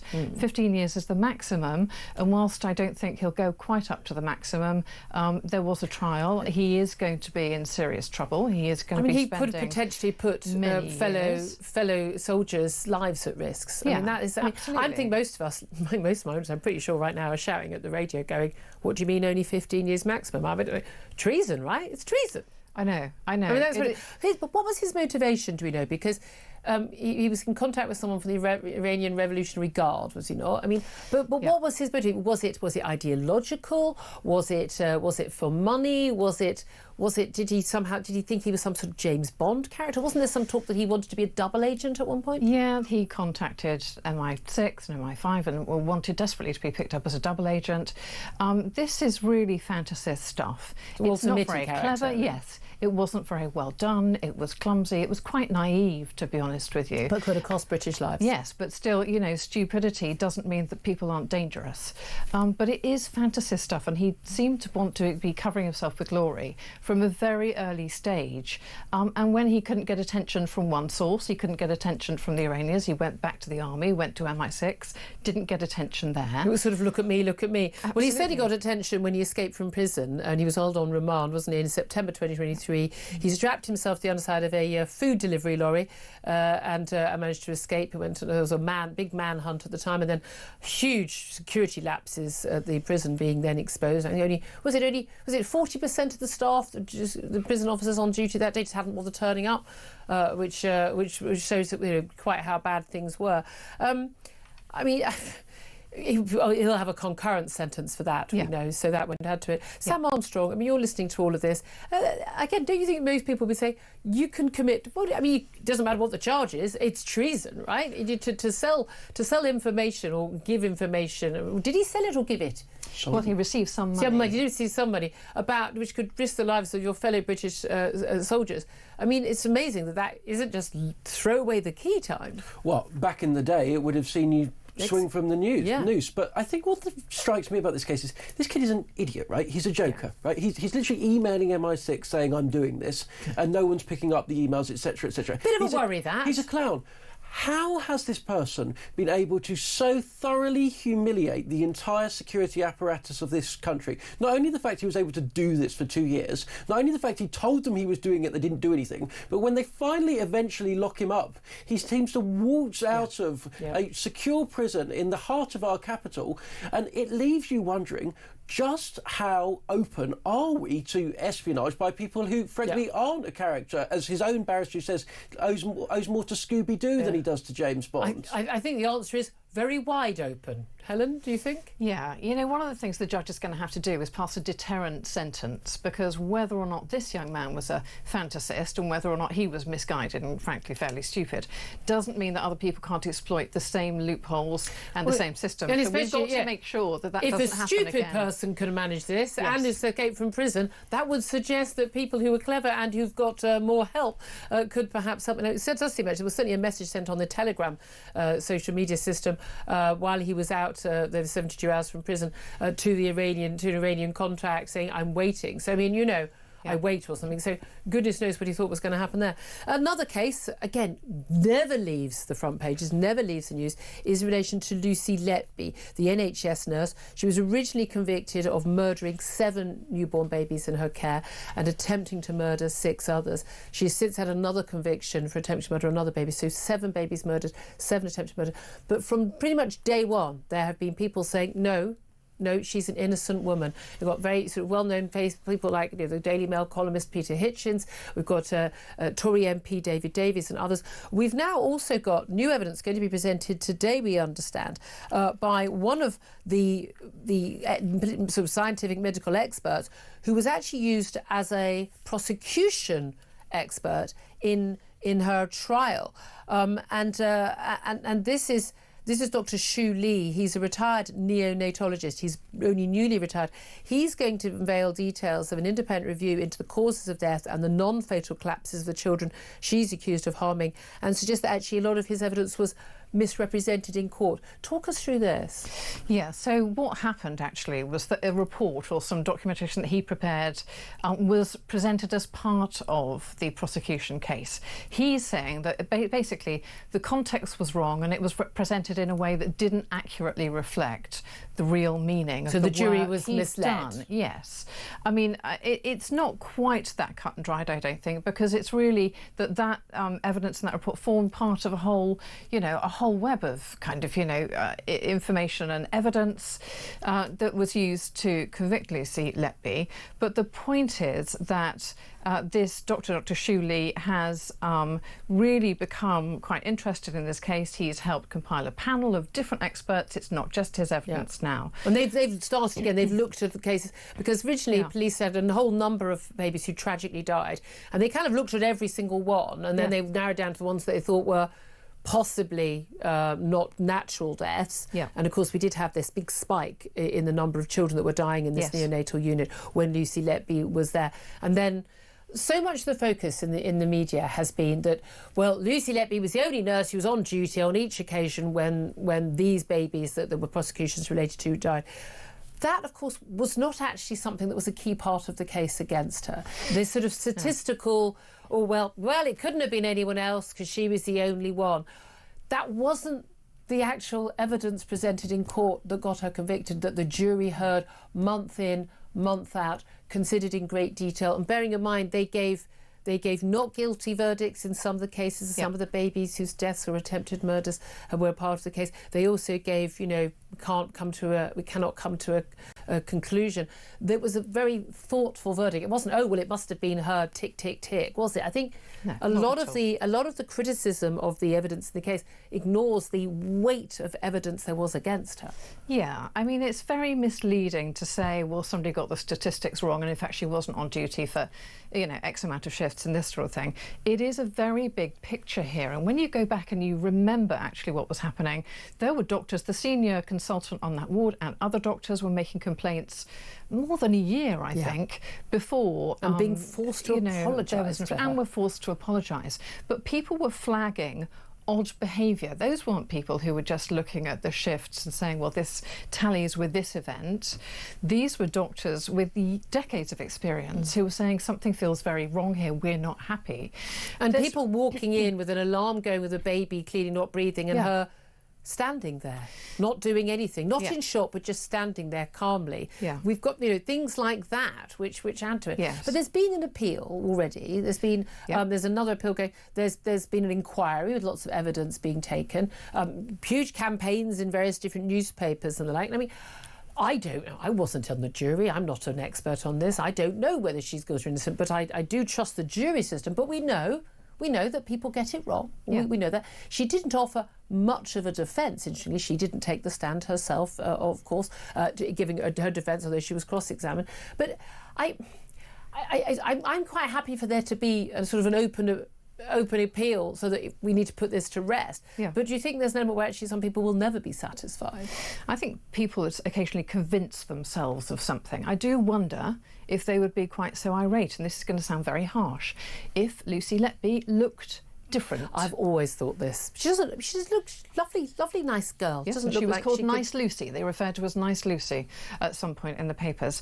But, you know, it is really important. So the first thing, and the really important thing, is to make sure that the verdicts were right. Yeah. We do need to do that. There's no point for anybody, including the parents of those babies, for getting this wrong. But also, there could have been things that are happening in those hospital wards which could have been changed, and we could prevent future deaths. But also, maybe there is someone else out there who is killing or attempting to kill these babies who is still at large. So we need to get it right. But we do have to remember that there is clear evidence, really clear evidence, that these babies did not die natural deaths. Yeah. At least some of them very clear. I mean, some of the evidence was, and forgive me, but some of the evidence was actually one of the babies had suffered terrible internal trauma, the like of which you would see in a car accident, and, you know, other evidence of insulin poisoning.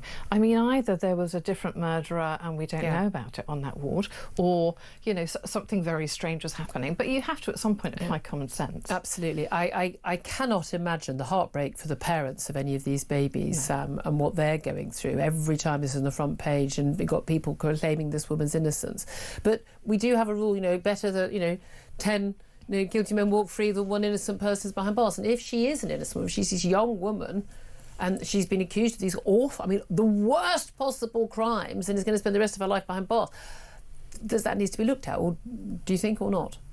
Well, I actually do have some concerns about her guilt. I mean, there is some evidence, but we should be clear, it is mainly circumstantial evidence. Now, circumstantial evidence can be more than enough for a conviction, but I do think we need to keep an absolutely, totally open mind in this case.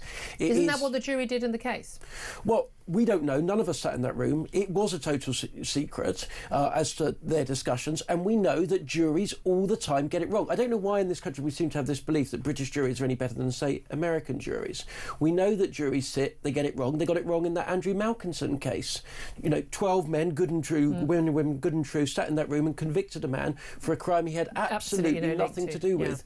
And we do need, I think, in this country to have a slightly more open attitude to the idea that courts get it wrong. And the Court of Appeal needs to be open I'm to very that. happy if this case is going to stay. It involves so many babies that if we need to have something else open and we need to have more investigation, let's do that, because it's in everyone's interest on all counts, isn't it?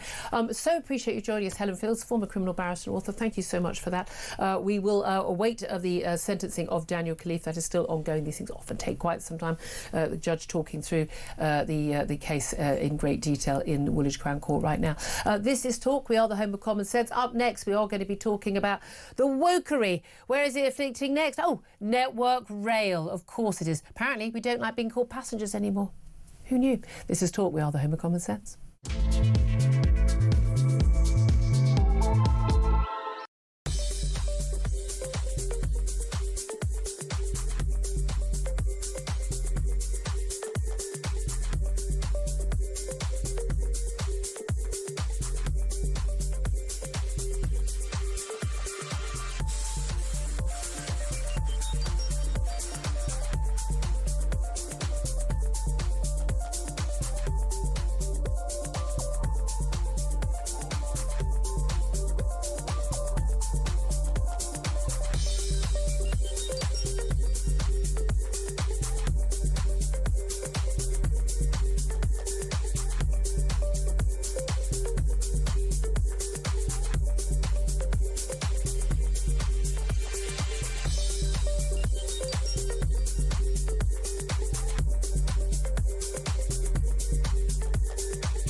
of all the people that you would have a secret meeting with during COVID, it wouldn't be a doctor. No. It wouldn't be anybody from some kind of, foreign organisation from around the world who you had to see. It would be a voice coach.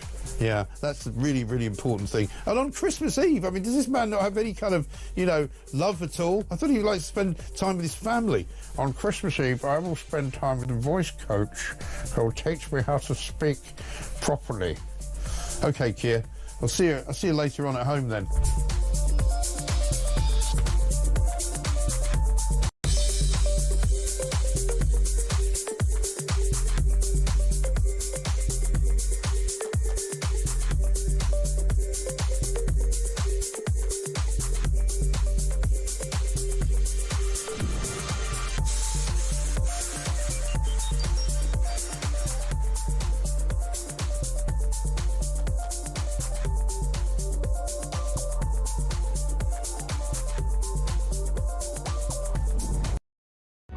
Across the UK, on DAB+, on your smart speaker, on your smart TV, and on your side. This is Talk. Very, very good afternoon to you. This is Talk, the home of common sense. I'm Julia Hartley-Brewer. Sam Armstrong was with me. Sam, do you mind being called a passenger on a train when you get an announcement on a train when the train's late? Do you know what? I'd take being called a passenger on a train because it would mean I'd actually got on a train. The last 2 weekends, I've had rail replacement bus services derailing absolutely. You'd just be all of my excited to be travel on the train and moving. You've got to have the train's got to be moving as well. Apparently, people are very upset about the word passengers. Network Rail has told staff to stop using the word passengers. They say it is basically it's more neutral term to say you instead of passenger. I don't understand because apparently it avoids assumptions about gender. I would have thought passenger doesn't involve gender at all. But they said basically it's to reduce customer frustration at train delays and cancellations because it's less formal. Words including purchase, obtain and rest assured have all been axed from the official lexicon. Instead of passenger, they're going to say you. And instead of saying things like, if you could give up your seat for a pregnant woman, you have to say pregnant person. Mother and father should be replaced with parent. It's all in a 134-page document that is rather incongruously titled, we discover, Speaking Passenger. Let's talk about this with Amy Gallagher. She's a commentator at the New Culture Forum. And Amy, I'm assuming you stopped guffawing by now, but this is, another bit of woke insanity, right? Well, it's a complete contradiction because on the one hand they're saying they want to use more ordinary language, but apparently we can't cope with long words like passenger. They want to dumb down and make it more simplistic. But at the same time they want to impose gender neutral language like pregnant person. Well, that's actually extremely elitist. Gender ideology comes out of universities. Ordinary people use words like man, woman, pregnant. No, but also mother. All pregnant people are pregnant women. So why not just say pregnant women? There are no pregnant men. Exactly. I mean, this is, and it's very exclusive actually, because those of us who are very concerned about the encroachment of gender identity and ideology onto our public services are really going to hate this. So the idea that this is inclusive, it's not actually, excludes lots of people who are furious about this stuff. But also, if people are going to be bothered by being called a passenger, the main thing they're most bothered by is that this is when they're frustrated by delays, is the fact that the train isn't moving and isn't arriving on time. This all. We don't really care, unless we're called rude words or rudely dismissed. I would think a lot of it is in the tone of the voice by a conductor or an announcer. Is we just want the train to leave on time and arrive on time, and us to have a seat and not have to get remortgage our homes to be able to afford the ticket. They just get it so wrong, don't they? I know, it's amazing of all the things to focus on. I mean, increasingly people are feeling like there's been a lowering of standards across public transport. People are increasingly using loudspeaker music, eating on the train, and of course we all have to travel in fear that we could be stabbed or sexually assaulted. And yet the thing that they are focusing on is language, and it's not language that anybody cares about anyway. Yeah. I mean, it's absolutely absurd. I know, exactly. And the funny thing is, actually, you can stop passengers from being frustrated by just trying to communicate as much as possible and also showing your frustration. If you're on a train or if you're on a plane and you can feel like the announcement is like, look, guys, we're trying to get information. We are doing our very best. We're trying to help you. I mean, I remember my family was on a train that was massively delayed yesterday. It was just non-stop problems. And when they finally arrived into London, the announcement was, Well, we're finally here at long last. And you know, and there's a feeling of camaraderie, at least, that we're all in it together, because, you know, the staff are just as late. But again, they always get it wrong. Councils, as we know, always get it wrong as well. The Sun reporting today, a woke council, North Devon Council, wants staff to avoid words like, this is weird, confident, driven and honest in job adverts. They're classing the terms as gender-coded, and they've got examples of 52 masculine-coded words and 50 feminine-coded words. So feminine words are kind, loyal and polite, but male words are confident, driven and honest. I mean, by the way, how sexist is that?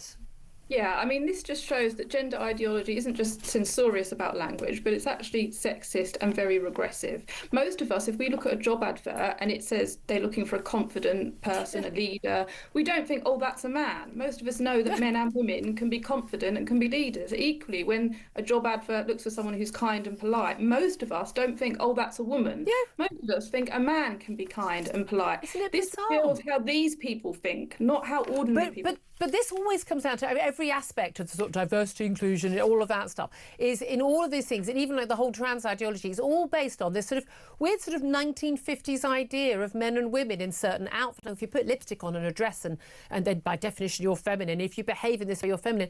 Most of us are kind of moved on from that stuff. It's like they're having an argument with themselves. They see the world in this way and then they want to push against it, but they don't realise that most of us have moved on. Most people don't think in this way. Yeah, absolutely. So it's an internal argument they're having with themselves. Yeah, well, I wish they just could do it a bit more quietly and not be on the public pay packet when they did it. Amy Gallagher, commentator at the New Culture Forum, always talking sense. Thank you very much indeed. So, Sam, are you honest or are you caring? That's how I know whether you're a man or a woman, for goodness sake. I just want to get where I want to go on time. I just want to go about council my life providing. Hey, the council. Hey, pick up the bins. Collect the bins, that's all we want, collect the bins. Doing your job isn't nearly as fun as imposing your own beliefs on language millions of parts of the society. Absolutely.